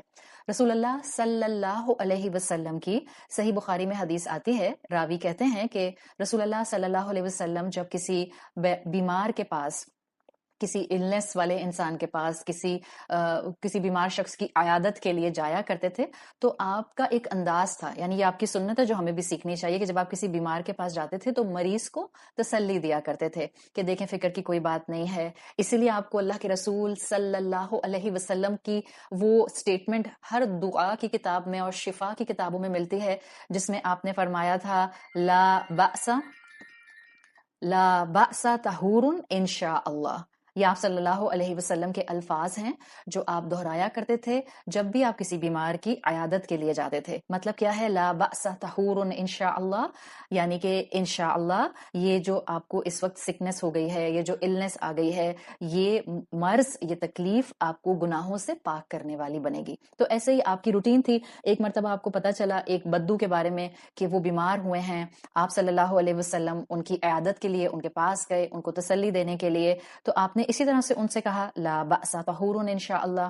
جب آپ نے یہ کہا تو وہ جو بدو تھے انہوں نے کیا کہا؟ کلا، ہرگز نہیں، بل ہی حمى تفور۔ کیا کہا انہوں نے؟ آپ تو کہہ رہے ہیں کہ یہ مرض مجھے پاک کرنے والا ہے، مگر یہ بخار اس بوڑھے پر غالب آ گیا ہے۔ اور یہ اس کو قبر تک پہنچا کر چھوڑے گا. یعنی وہ جو بیمار شخص تھا اس نے اپنے بارے میں اپنی کیفیت کو بیان کرتے ہوئے کہا کہ اتنی تکلیف میں ہوں کہ بس اب تو یہ بیماری مجھے قبر تک پہنچا کر چھوڑے گی. تو ان کے وہ جو بدو تھا اس کے الفاظ آتے ہیں کلا بل ہی حم تفور او تفور علی شیخ کبیر تزیرہ القبور. یہاں پر لفظ آ گیا تزیرہ القبور، یعنی کہ یہ بیماری تو اس کو قبر تک پہنچا کر ہی قبر کی زیارت تک ہی لے کر جائے گی. جب بدو نے یہ کہا تو آپ صلی اللہ علیہ وسلم نے فرمایا کہ پھر ایسا ہی ہوگا. ظاہر ہے بیماری آتی ہے، کبھی انسان کی نصیب میں شفا ہوتی ہے تو مل جاتی ہے، اور اگر اس بیماری کو وجہ بننا ہو انسان کے انتقال کا تو انسان کا انتقال ہو جاتا ہے. Two things to extract from this حدیث. ون، جب بھی کسی بیمار کے پاس جائیں اس کو ہوپ، امید اور تسلی دیں، یہ اللہ کے رسول صلی اللہ علیہ وسلم کی سنت ہے. ٹو، آپ کو یہاں پر زرتم سے ہی لفظ تزیرو مل گیا کہ اس بدو نے کہا کہ یقیناً یہ بیماری تو مجھے قبر کی زیارت کرا کر ہی دم لے گی. تو یہ جو تھے ہمارے سامنے ایکسپلینیشن تھے زارا سے زرتم اور زرتم سے تزیرو.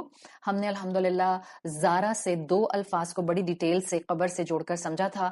ایک اس میں سے تھا وقتی طور پر ٹھہرنا، عالم برزخ، اور دوسرا ہم نے دیکھا تھا کہ وہ جگہ جہاں پر انسان کو کچھ لیول آف کانشیسنس دی جائے گی، یعنی یہ وہ زیارت ہوگی ہماری قبر کی جس میں ایسا نہیں ہوگا کہ ہمیں پتہ ہی نہیں ہے کہ ہم کہاں پر ہیں.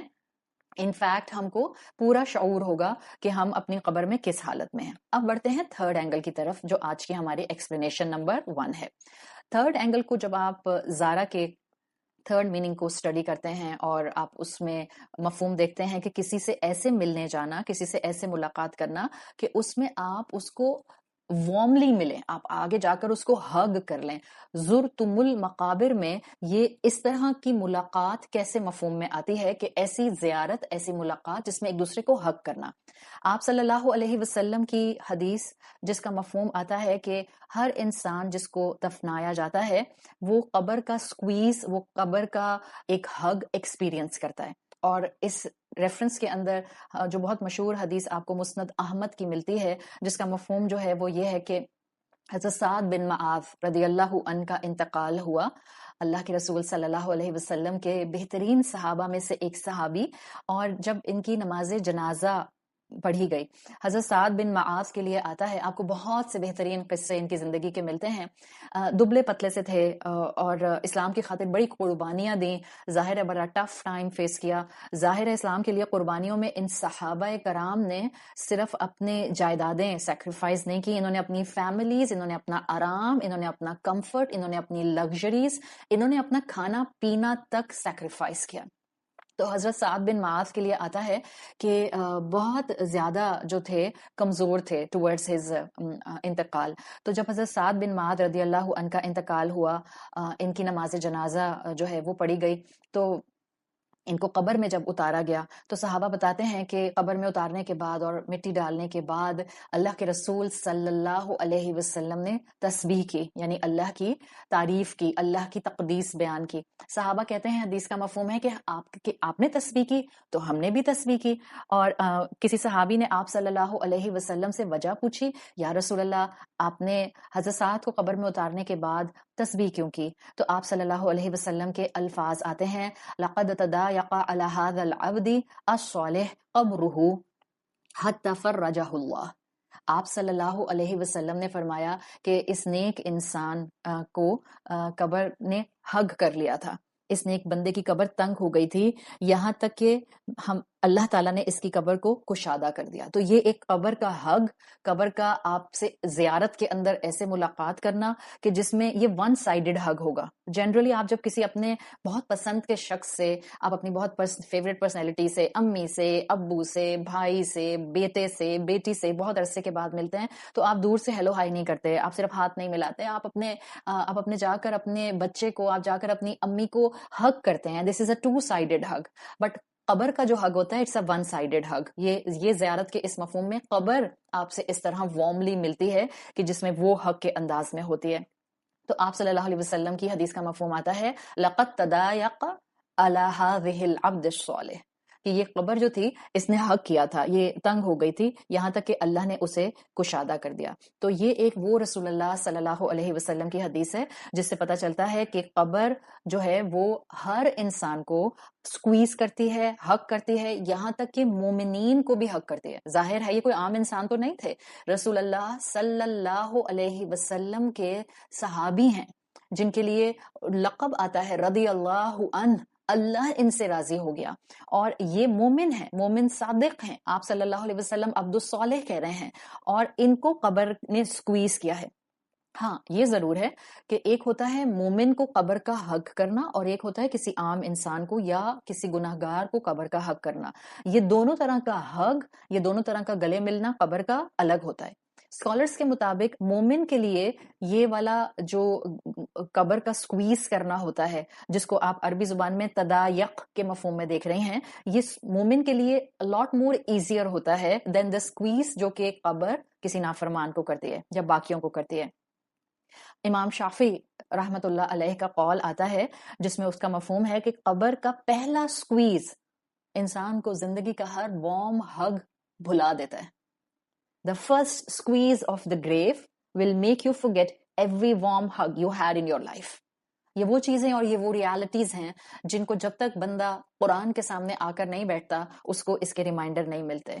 ایک مومن کے لیے بھی قبر کا سکویز مومن ایکسپیرینس کرے گا، اور ایک گناہگار بھی قبر کا سکویز ایکسپیرینس کرتا ہے.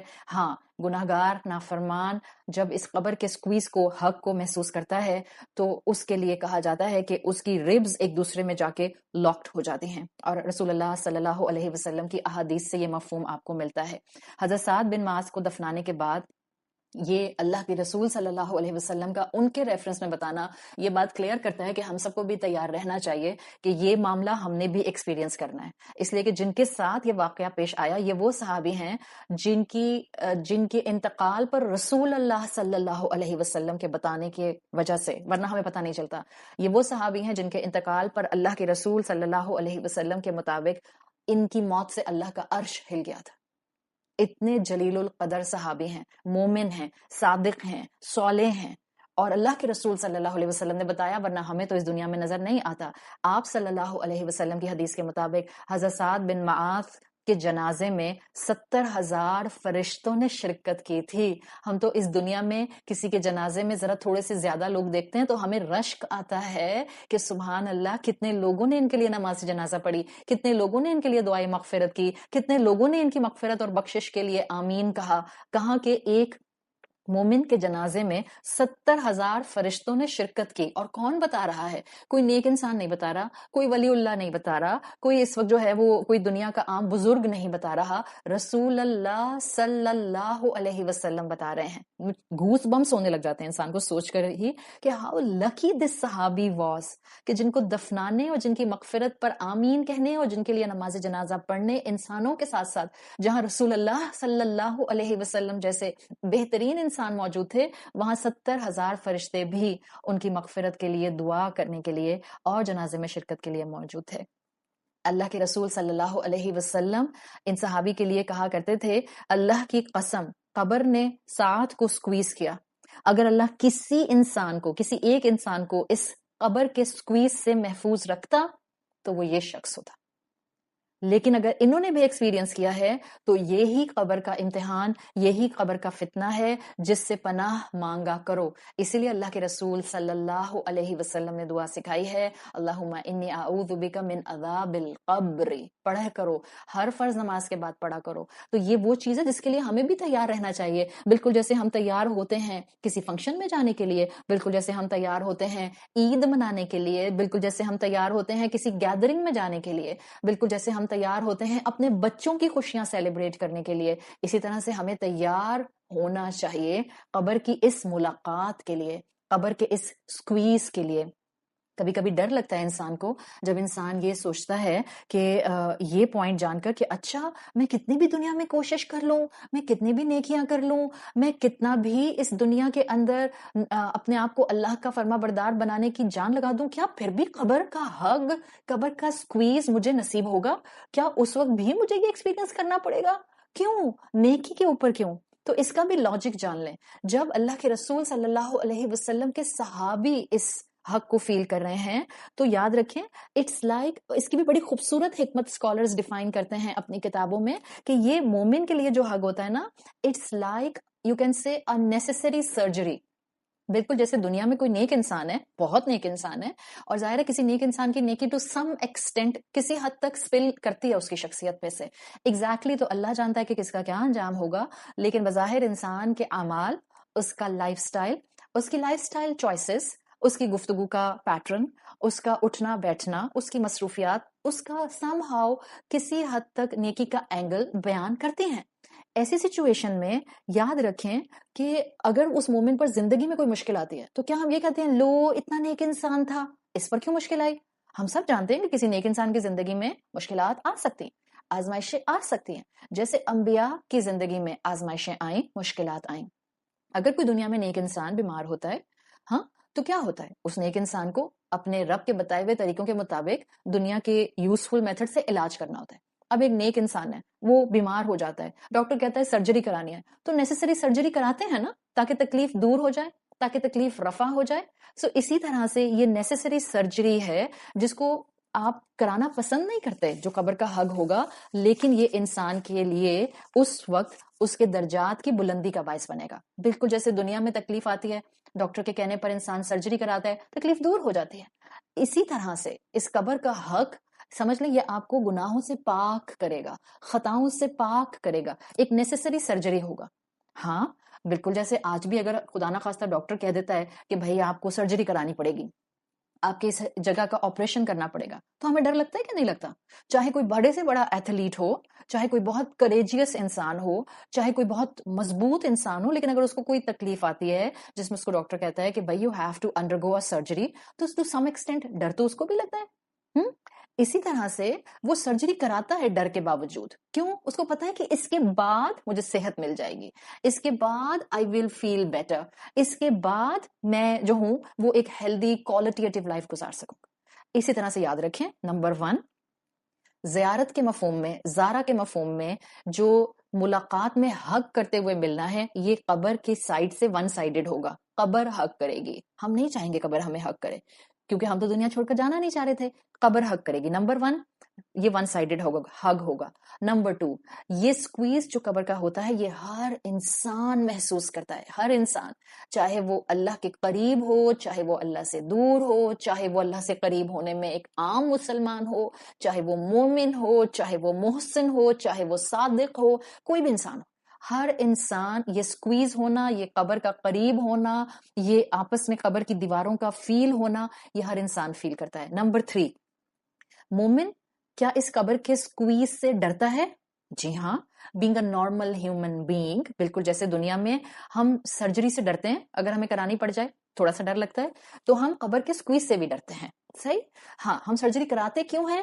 تاکہ اس کے بعد ہمیں صحت مل جائے. ناؤ لسن, رسول اللہ صلی اللہ علیہ وسلم کی آپ احادیث اور آپ کے جو صحابہ اور صحابیات اور ازواج ہیں ان کی احادیث پڑھیں نا, تو آپ کی زندگی میں ہورائزنز کھلتے جاتے ہیں. ایک موقع پر حضرت عائشہ رضی اللہ عنہا نے رسول اللہ صلی اللہ علیہ وسلم سے سوال کیا کہ ڈر تو قبر سے, موت سے سب کو لگتا ہے, لیکن یہ جو قبر سے ڈر لگنا ہے, حضرت عائشہ کا سوال تھا کہ یہ کیا مثال کے طور پر مومن کو بھی ہونا چاہیے؟ وہ آپ نے رسول اللہ کی بہت مشہور حدیث سنی ہوگی جو صحیح مسلم اور صحیح بخاری میں آتی ہے. آپ صلی اللہ علیہ وسلم نے فرمایا, من احب لقاء اللہ احب اللہ لقاءہ, جو اللہ سے ملاقات سے کو محبوب رکھتا ہے اللہ بھی اس سے ملنے کو محبوب رکھتا ہے. ومن کرہ لقاء اللہ, اور جس کو اللہ سے ملنے کا کوئی شوق نہیں ہے, کرہ اللہ لقاءہ, اللہ کو بھی اس سے ملنے کا کوئی شوق نہیں ہے. یہ حدیث اللہ کے رسول صلی اللہ علیہ وسلم کی حضرت عائشہ نے سنی, اور صحیح بخاری صحیح مسلم دونوں میں یہ آپ کو حدیث ملتی ہے, متفقن علیہ حدیث ہے. جب آپ صلی اللہ علیہ وسلم نے یہ کہا کہ جو بھی اللہ سے ملاقات کو محبوب رکھتا ہے اللہ بھی اس سے ملاقات کو محبوب رکھتا ہے, تو انہوں نے کہا فقلت یا رسول اللہ, حضرت عائشہ رضی اللہ عنہا نے پوچھا اکراہیت الموت, کیا جو اللہ سے ملنے کو پسند نہیں کر رہا تو اس کا مطلب ہے یہ وہ انسان ہے جس کو موت سے ڈر لگتا ہے؟ تو موت سے تو سبھی کو ڈر لگتا ہے, کیا اس سے مراد موت کو ناپسند کرنا ہے؟ ایگزیکٹلی ہمارے ذہن میں بھی یہ سوال کئی دفعہ آتا ہے کہ جو اللہ سے ملنے کو پسند نہیں کرتا اللہ بھی اس سے ملنے کو پسند نہیں کرتا. پھر ہم سوچتے ہیں ہاں اللہ سے ملنے کے لیے تو موت کے دروازے سے گزرنا ہوتا ہے اور موت سے تو مجھے ڈر لگتا ہے, تو کیا اس کا مطلب یہ ہے کہ میں اللہ سے ملنا پسند نہیں کرتی؟ آپ دیکھ رہے ہیں فریکوینسی ٹو تھنک. الحمدللہ ایک نارمل انسان کی طرح ہمیں یہ نظر آتا ہے ان احادیث سے کہ صحابہ صحابیات ازواج سوچا کرتے تھے. سوچنا بالکل ہیومن لیول پر ہمیں یہ بتاتا ہے کہ وہ ہمارے جیسے انسان تھے. سوچ کے بعد پھر جب ان پر علم کھول دیا جاتا تھا وہاں سے ہمارا اور ان کا فرق سٹارٹ ہوتا تھا. ہم پر علم کھلتا جاتا ہے اور ہم دروازے عمل کے بند کرتے جاتے ہیں. ان پر علم کھلتا جاتا تھا اور وہ عمل کے دروازوں میں سے دروازے دروازوں میں سے دروازے اور اللہ تک آگے پہنچنے کے لیے عمل پر عمل کرتے جاتے تھے. So that's the basic difference جو ہمیں پھر اپنی اسپرچویلٹی میں ان کے ساتھ نظر آتا ہے. تو عائشہ کہتی ہیں فَكُلُّنَا نَكَرَهَ الْمَوْتِ, اگر ایسی بات ہے یا رسول اللہ ہم تو سبھی موت کو ناپسند کرتے ہیں. آپ صلی اللہ علیہ وسلم نے حضرت عائشہ کو سمجھایا اور ان کے تھرو ہمیں سمجھایا. قال رسول اللہ لیس کذالک, آپ نے فرمایا نہیں عائشہ اس کا مطلب یہ نہیں ہے کہ اگر کوئی موت سے ڈر رہا ہے تو وہ اللہ سے ملنا پسند نہیں کرتا. اور آپ صلی اللہ علیہ وسلم نے اتنی خوبصورت ایکسپلینیشن دی. آپ نے فرمایا وَلَكِنَّ الْمُؤْمِنَ, لیکن جو مومن ہوتا ہے اِذَا بُشِّرَ بِرَحْمَةِ اللَّهِ وَرِضْوَانِهِ وَجَنَّتِهِ أَحَبَّ لِقَاءَ اللَّهِ فَأَحَبَّ اللَّهُ لِقَاءَهُ. آپ صلی اللہ علیہ وسلم نے حضرت عائشہ رضی اللہ عنہا کو کلیئر کر دیا, عائشہ یہ جو میں نے بات کہی ہے کہ من احب لقاء اللہ, دس از ایٹ دا ٹائم آف عالم نزا, کہ جب عالم نزا میں مومن کو اللہ کی رحمت, اللہ کی رضوان اور جنت کی خوشخبری دی جاتی ہے تو وہ اللہ سے ملاقات کو پسند کرنے لگتا ہے. You got the point? اب تو فرشتہ نظر آ گیا, اب تو ملک الموت نظر آ گیا, اور ملک الموت کے ساتھ آنے والے فوج کے فوج فرشتوں نے اپنی پریزنس سے اس نیک بندے کو خوشخبری کا گلانس دکھا دیا کہ اس پر اللہ کی رحمتیں برسنے والی ہیں. تب وہ بندہ اللہ سے ملاقات کو پسند کرنے لگتا ہے. اور پھر اللہ کے رسول صلی اللہ علیہ وسلم نے فرمایا فَأَحَبَّ اللَّهُ لِقَاءَهُ, تو اللہ بھی اس سے ملنا پسند کرتا ہے. اینڈ contrary to مومن جو کافر ہوتا ہے, جو گناہگار ہوتا ہے, جو نافرمان ہوتا ہے, جب اس کو نزا کے وقت عذاب اور ناراضگی کی خبر دی جاتی ہے تو وہ اللہ سے ملاقات کو ناپسند کرنے لگتا ہے. کیا آتا ہے حدیث میں وَإِنَّ الْكَافِرَ إِذَا بُشِّرَ بِعَذَابِ اللَّهِ وَسَخَطِهِ كَرِهَ لِقَاءَ اللَّهِ وَكَرِهَ اللَّهُ لِقَاءَهُ. جب ایک کافر اور نافرمان کو ملک الموت اور ان کے ساتھ آنے والے سیاہ چہروں والے فرشتے نظر آتے ہیں اور اس کو پتہ چل جاتا ہے اللہ کی سزا, اللہ کی طرف سے اکاؤنٹیبلٹی سٹارٹ ہو گئی, اس کو موت سے, اللہ سے ملنے سے نفرت ہونے لگ جاتی ہے. اللہ کو بھی ایسے انسان سے ملاقات کا کوئی شوق نہیں. سو دس از دا کلیرٹی. احادیث کلیرٹی کے بغیر سمجھی نہیں جا سکتی. اسی لیے میں ریکویسٹ کرتی ہوں اپنی سب اسٹوڈینٹس سے, اپنی سب بہنوں سے کہ یہ آنکھیں بند کر کے فارورڈ پر فارورڈ احادیث مت کیا کریں. تو رسول اللہ صلی اللہ علیہ وسلم نے حضرت عائشہ رضی اللہ عنہا کو یہ جو موت کے بارے میں ایک ڈس لائکنیس ہوتی ہے جو کہ نیچرل ڈس لائکنیس ہے, جس کو حضرت عائشہ نے سوالیہ پوچھا تھا کراہیت الموت, کیا اللہ سے ملاقات کا محبوب نہ ہونا اس سے مراد موت سے ڈس لائکنیس ہے, موت سے کراہیت رکھنا ہے؟ تو آپ نے کہا نہیں عائشہ, اس سے مراد موت سے ڈس لائکنیس رکھنا نہیں ہے, اس سے مراد ہے عالم نزا کے وقت جب ملک الموت نظر آ جائے گا, اس وقت انسان کو پہلا گلمپس نظر آ جائے گا اپنی آخرت کی زندگی کی حقیقت کا. جو نیک ہوگا اس کے گلمپس اچھے ہوں گے تو اس کا اللہ سے ملنے کو جی چاہے گا. جو گناہگار ہوگا اس کے سامنے سیاہ چہروں والے فرشتے ہوں گے, گلمپس جو ہے وہ تکلیف دینے والا اور ڈرانے والا ہوگا, تو اس کو اللہ سے ملاقات کا ڈر لگے گا. ادروائز نمبر 4 چیز جو ہم نے اس ایکسپلینیشن سے ذہن میں رکھنی ہے, اگر آپ کو بھی موت سے ڈر لگتا ہے تو یہ نہ سمجھیں کہ آپ گناہگار ہیں, نہیں, یہ نیچرل ہے. موت سے ہر انسان ڈرتا ہے, اس کی مختلف ریزنز ہوتی ہیں. کبھی انسان ڈر رہا ہوتا ہے موت سے اس لیے کہ ابھی تو میرے بچے بہت چھوٹے ہیں, کبھی انسان ڈر رہا ہوتا ہے کہ ابھی تو میں نے زندگی میں کچھ دیکھا ہی نہیں اللہ تعالیٰ, کبھی انسان ڈر رہا ہوتا ہے اللہ میری نیکیاں اتنی کم ہیں, کبھی انسان ڈر رہا ہوتا ہے کہ تھوڑے سے اور مہلت مل جائے تو شاید میں کچھ نمازیں اچھی پڑھ لوں, اتنی بری نمازیں پڑھی ہیں اب تک. سو ڈفرینٹ ریزنز ہو سکتی ہیں, لیکن پوائنٹ کیا ہے, مومن ہوتے ہوئے, اللہ کی محبت دل میں ہوتے ہوئے بھی اگر ہمیں موت سے تھوڑا سا ڈر لگتا ہے, اٹس اوکے. ظاہر ہے اللہ سے ملنے کے لیے بہرحال ڈر لگے یا نہ لگے موت کے دروازے سے ہم نے گزرنا ہے. ورنہ ہم اللہ سے ملاقات کر نہیں سکتے، موت کے دروازے سے گزر کر ہی ملاقات ہوتی ہے. تو رسول اللہ صلی اللہ علیہ وسلم نے عائشہ رضی اللہ عنہا کو سمجھایا کہ مومن کو موت کے وقت ہی جو اس کا گلمپس اجر کا، جنت کا، ریوارڈ کا، اللہ کی رضامندی کا دکھا دیا جاتا ہے، جو آگے اس کو ملنے والا ہوتا ہے، تو یہ انجام کی جھلک جو ملک الموت کے آنے پر اس کو نظر آتی ہے، یہ اس کی اللہ سے ملاقات کے شوق کو بڑھا دیتی ہے. مجھے نہیں پتا آپ میں سے کتنی خواتین کو یہ حدیث اس طرح سے ایکسپلینیشن کے ساتھ معلوم تھی، لیکن مجھے امید ہے کہ آج کے بعد انشاءاللہ آپ اس حدیث کو بہت پازیٹیو کونوٹیشن میں لیں گی. اور جب یہ سٹیج ہوتی ہے کہ موت کے وقت مومن کو ملک الموت کو دیکھتے ہی یہ آگے کے انجام اور اجر اور اللہ کی رضا اور اللہ کی رضوان ملنے کے آپشن سکھا دیے جاتے ہیں، اب جب قبر مومن کو سکویز کرتی ہے، اب جب قبر مومن کو ہگ کرتی ہے، اب یہ جو قبر میں سوال جواب کے معاملات ہوتے ہیں، these all things work as necessary surgery for the believer. Got the point? اب یہ قبر کا ہگ مومن کے لیے ایک نیسیسری سرجری ہوتا ہے، بیکاز اس کے بعد جو انعام آنے والا ہے وہ انبلیویبل ہوتا ہے، تو آپ اس وقتی طور کی تکلیف کو برداشت کر جاتے ہیں. سوال جواب جو فرشتے آ کر قبر میں کرتے ہیں، انسان اس پوائنٹ کو بھی بڑی اللہ سے مدد کے ساتھ عبور کر جاتا ہے. ہاں یہ ضرور ہے کہ قبر کا سکویز کرنا، قبر کا ہگ ڈرنے والی شے ہے، بالکل جیسے دنیا میں رہتے ہوئے ہمیں آپریشن کرانے سے ڈر لگتا ہے. لیکن مومن کو قبر میں کیونکہ ریوارڈ اتنا بڑا ملنے جا رہا ہوتا ہے، تو اس کا خیال اس کو اس تکلیف کو برداشت کرنے کی طرف لے آتا ہے. So now the point is clear. قبر زارا کے مفہوم میں جو ہگ کر کے ون سائیڈڈ ملاقات کرتی ہے، جو سکویز کرتی ہے، اس کا سکویز گناہگار کے لیے بالکل الگ ہوتا ہے. اس کا لیفٹ سائیڈ آف گناہگار کا ریب کیج لیفٹ اور رائٹ ایک دوسرے کے اندر اوور لیپ کر جاتا ہے، اور مومن کے لیے ایک سویٹ وارم ہگ ہوتا ہے. اللہ تعالیٰ ہمیں ہر طرح کی سزا، ہر طرح کی قبر کی تکلیف، ہر طرح کی قبر کی اذیت سے محفوظ رکھے. اللہم انا نعوذ بک من عذاب القبر. اللہ ہم سب آپ سے آپ کی پناہ مانگتے ہیں، آپ کی پروٹیکشن چاہتے ہیں کہ قبر میں کسی بھی طرح کی تکلیف ہمیں پہنچے. So this was the third explanation جو زارا کے مفہوم میں تھی، کہ اس طرح سے ملاقات کرنا جس میں آپ کسی سے ہگ کریں، اور یہ ون سائیڈڈ ہگ قبر کا سکویز ہوتا ہے. Now move on the fourth and the final meanings of زارا، جس میں ہم نے دیکھا تھا چوتھا مفہوم جو سمپل دیکھنا، یعنی کہ زیارت میں کسی سے ملاقات کرنا. اگر ہم سمپل ملاقات کے مفہوم میں زارا کو قبر کے ساتھ اٹیچ کرتے ہیں تو اسکالرز اس کی ایکسپلینیشن دیتے ہیں کہ ڈیفینیٹلی ہر زندہ شے کو موت سے ملاقات کرنی ہوتی ہے. قرآن کہتا ہے کل نفس ذائقۃ الموت، ہر جو نفس ہے، ہر جو زندگی دی جانے والی شے ہے، اس کو موت سے ملاقات کرنی ہوتی ہے. تو یہ ایک سمپل ملاقات ہے.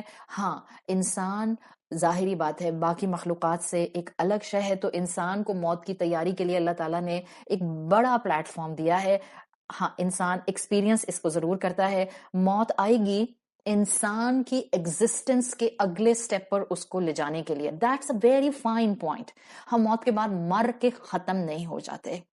موت ایک دروازہ ہے to take us to the next level of our existence. بالکل جیسے ہم اس دنیا میں آنے سے پہلے سے، جب ہم اپنی ماں کی ووم میں آئے، ایون جب ہماری اماں نے ہمیں کنسیو کیا، ہم تو اس سے پہلے سے موجود تھے. ہمارا ایمان ہے، ہمارا بلیف ہے.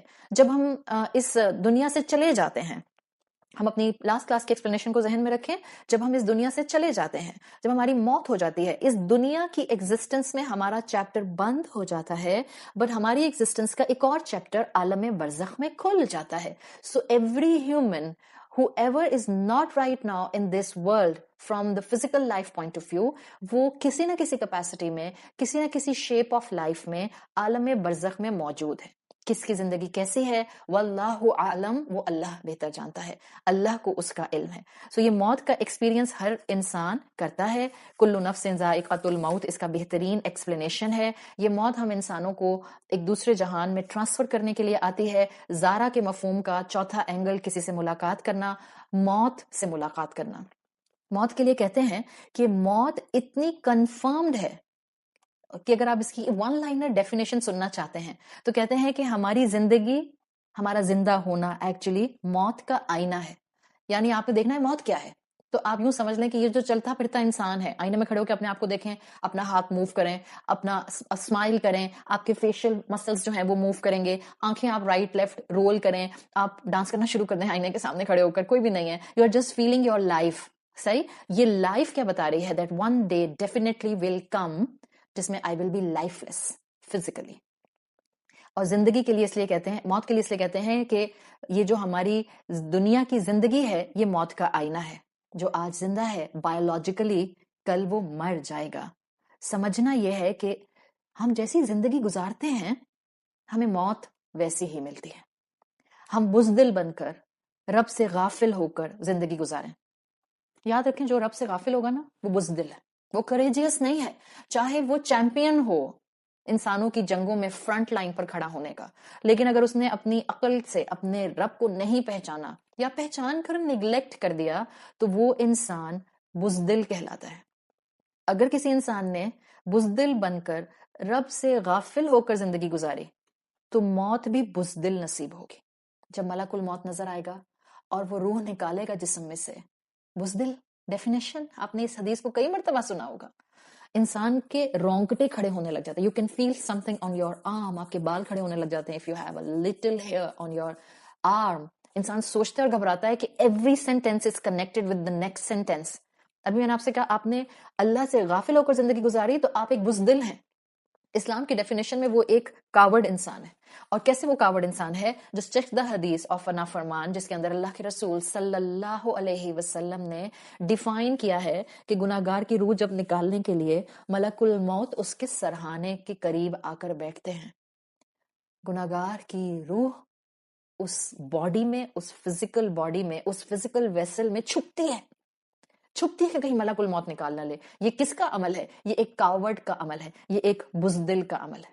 تو جس نے غافل ہو کر رب سے زندگی بزدل بن کر گزاری اس کو موت بھی بزدل نصیب ہوگی.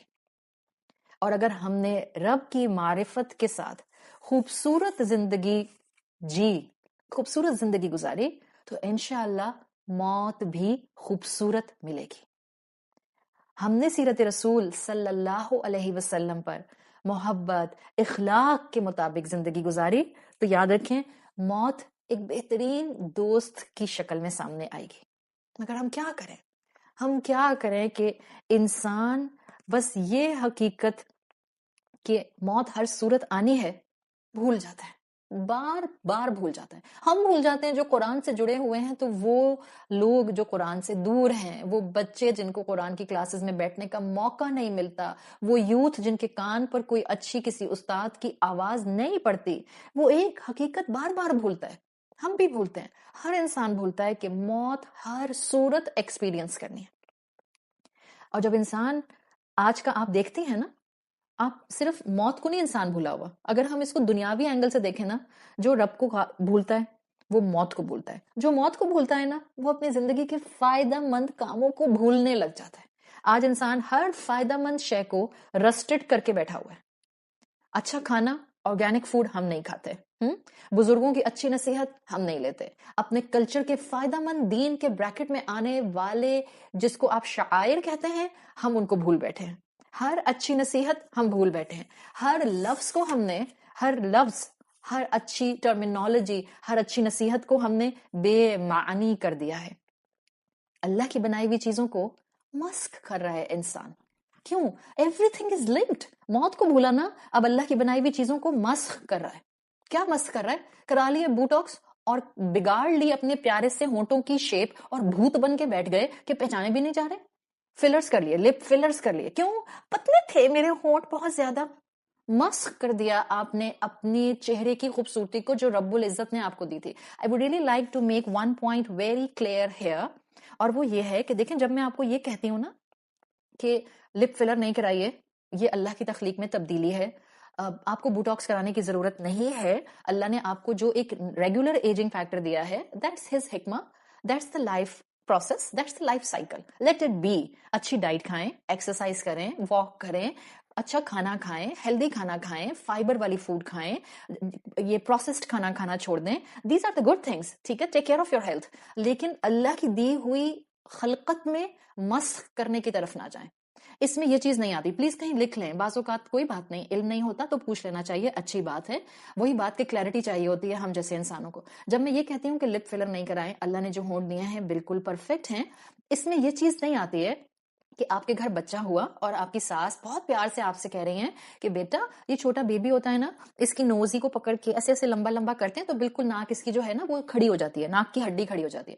دس is not doing the kind of change in خلقت آف اللہ. وہ بچہ پیدا ہوا ہے صحیح, ابھی اس کے نقش و نگار ڈیویلپ ہو رہے ہیں. وہ کوئی آرٹیفیشل چیز آپ کی ساس آپ کے بچے کی ناک میں ڈالنے کے لیے فلرز کی شکل میں سلیکون نہیں کہہ رہی ہیں, وہ آپ کو ایک طریقہ کار بتا رہی ہیں جو انسانوں کے اندر نسل در نسل ایکسپیرینس سے چلا آ رہا ہے. تو بعض اوقات ہمیں لگتا ہے کہ اوہو یہ تو خلقت میں تبدیلی ہو جائے گی اگر میں نے اپنے بچے کی ناک کیوں کھڑی کر دی. بعض اوقات بزرگ امی, نانی, دادی, ساسیں کہتی ہیں بیٹا اس کے سر کے نیچے نا گول تکیا رکھ دو, بچے کے نیو بورن کے سر کے نیچے, یہ اتنا ہارڈ تکیا نہیں رکھو, اس کا سر کا شیپ اچھا بن جائے گا. یہ نہیں ہے اللہ کی تخلیق میں تبدیلی, بالکل بھی نہیں ہے. وہ بچہ ہے, وہ ابھی ایک نوجوان نہیں بنا.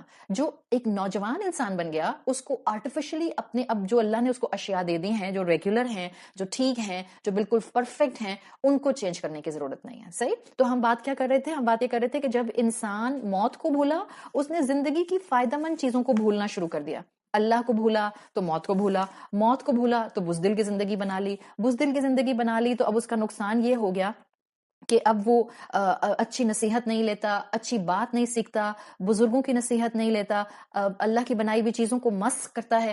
جب اللہ کی بنائی ہوئی چیز کو, اپنی باڈی, فزیکل باڈی کو مسخ کر رہا ہے تو اللہ کے احکامات کو کیسے کیسے انسان مسخ کر رہے ہیں, ڈسٹارٹ کر رہے ہیں, ان کی شکلیں بگاڑ رہے ہیں, سن کر دکھ ہوتا ہے. I can move on and on and on this topic, but I would really not like to.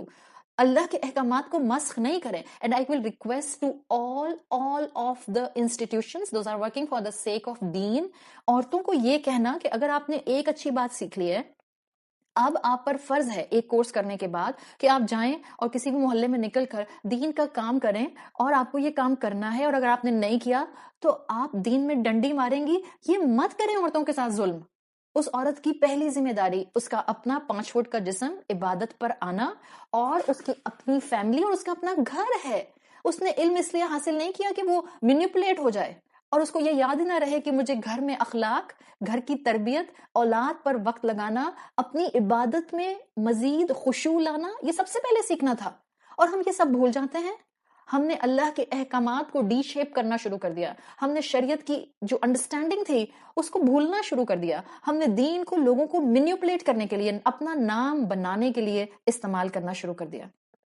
ہم جب اپنی فزیکل ایگزسٹنس کے مقصد سے غافل ہوئے تو ہم دنیا میں قرآن سے غافل ہو گئے. ہم قرآن کو بھول گئے. دنیا زندگی میں جو اللہ نے مقصد دیا تھا نا, آج انسان اس کو تار تار کر بیٹھا ہے, ٹکڑے ٹکڑے کر بیٹھا ہے.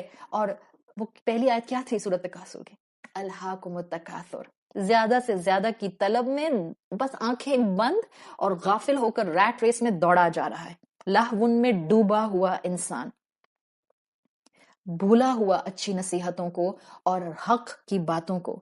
ان سب میں کیا ہوا, یہ سب ہے, ہم سب بھول گئے. سب دین کی جو فراست تھی, جو دین کی حکمتیں تھیں, جو دین کا ایسنس تھا. لیکن یاد رکھیں, ہم موت کی حقیقت کو بھی بھول گئے. ہم نے اللہ کے قوانین اور اس کے مفہوم کو بھی نعوذ باللہ اپنی طرف سے کوشش کر کے ڈسٹارٹ کر دیا. لیکن موت کی حقیقت کہ وہ تو آنی ہے, اس کو ڈسٹارٹ کوئی نہیں کر سکا. موت کو کوئی بے معنی نہیں کر سکا, موت کو کوئی مسخ نہیں کر سکا. آپ پلان کر لیں آپ نے دن کیسے گزارنا ہے. You can plan your day, you can plan your week, you can plan your month, you can plan your life, but you cannot plan your death. Can you plan your death? میں اس دن, اس year, اس مہینے میں یہ کپڑے پہن کر اس طرح مروں گی. No one can plan their death. اس لیے کہ یہ ایک ایسی حقیقت ہے جسے کوئی مسخ نہیں کر سکتا, جس کو کوئی میلا نہیں کر سکتا, جس کو کوئی بے معنی نہیں کر سکتا, جس کو کوئی انسان اپنی مرضی سے مٹا نہیں سکتا. موت کو شکست دینے کی کوشش میں انسانوں نے کیا کچھ نہیں کیا اور کیا کچھ نہیں کر رہے. لیکن آج بھی سائنٹسٹ موت کو شکست نہیں دے سکے. یہ ہے رب کا دیا ہوا نظام, حتی زرتم المقابر. یہ اللہ کا ایک نظام ہے جس کا نام ہے موت. اور موت زارا کے اس مفہوم کے اندر every human will experience the taste of death. یہ اللہ کا دیا ہوا نظام ہے آنے والے لوگوں کے لیے جگہ بنانے کا اور امتحان کے وقت کے ختم ہونے کا سگنل ہر انسان کو دے دیا جاتا ہے. سو یہ تھے 4 مفہوم جو الحمدللہ آج ہم نے قبر کے مفہوم کے ساتھ زارا کے مکمل کر لیے. 1 کسی سے ملنا یعنی موت ہر انسان نے ایکسپیرینس کرنی ہے. زرتم میں یہ لفظ یہ کانوٹیشن موجود ہے. صرف نظروں کے ساتھ نہیں بلکہ جذبات اور کانشیس لیول سے موت سے ملاقات کرنا، قبر سے ملاقات کرنا، اس پر بھی ہم نے تفصیل سے بات کر لی. انسان کو عالم برزخ میں سم سارٹ آف کانشیسنس دی جائے گی. یہ وقتی زرتم کے اندر مفہوم آتا ہے کہ یہ قبر کے اندر عالم برزخ وقتی ہوگا. Then we will move to the next stage of our existence جو کہ روز محشر ہوگا. اینڈ فائنلی زرتم کے اندر 4th کانوٹیشن یہ آتی ہے کہ اللہ تعالیٰ نے اس قبر کو ایسا بنایا ہے کہ یہ ہر انسان کو سکویز کرتی ہے. دس از ون سائیڈڈ ہگ جس میں مومن کے لیے یہ ایک نیسیسری سرجری، ایک وارم ہگ ہوتا ہے، اور یہ نافرمان اور کافر کے لیے اس کی ربس کو، اس کی پسلیوں کو ایک سے دوسرے میں لاک کرنے والا، تکلیف دینے والا ہگ ہوتا ہے. اللہ تعالیٰ ہم سے یہ محنتیں اور یہ پڑھنا پڑھانا قبول فرمائے. اللہ ہم سب کو عذاب قبر سے، قبر کی تکلیف سے، قبر کے سکویز کرنے کی تکلیف سے محفوظ رکھے. اللہ ہمیں اپنے والدین کے لیے اور ہماری اولادوں کو ہمارے لیے بہترین صدقہ جاریہ بنائے. اللہ ہمیں احادیث کے علم پر مکمل گرفت کرنے کی توفیق عطا فرمائے.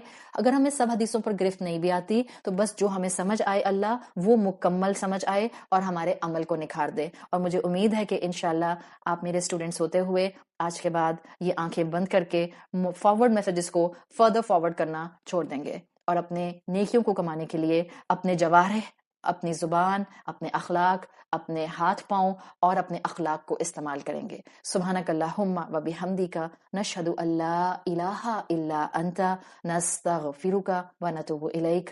السلام علیکم ورحمۃ اللہ وبرکاتہ.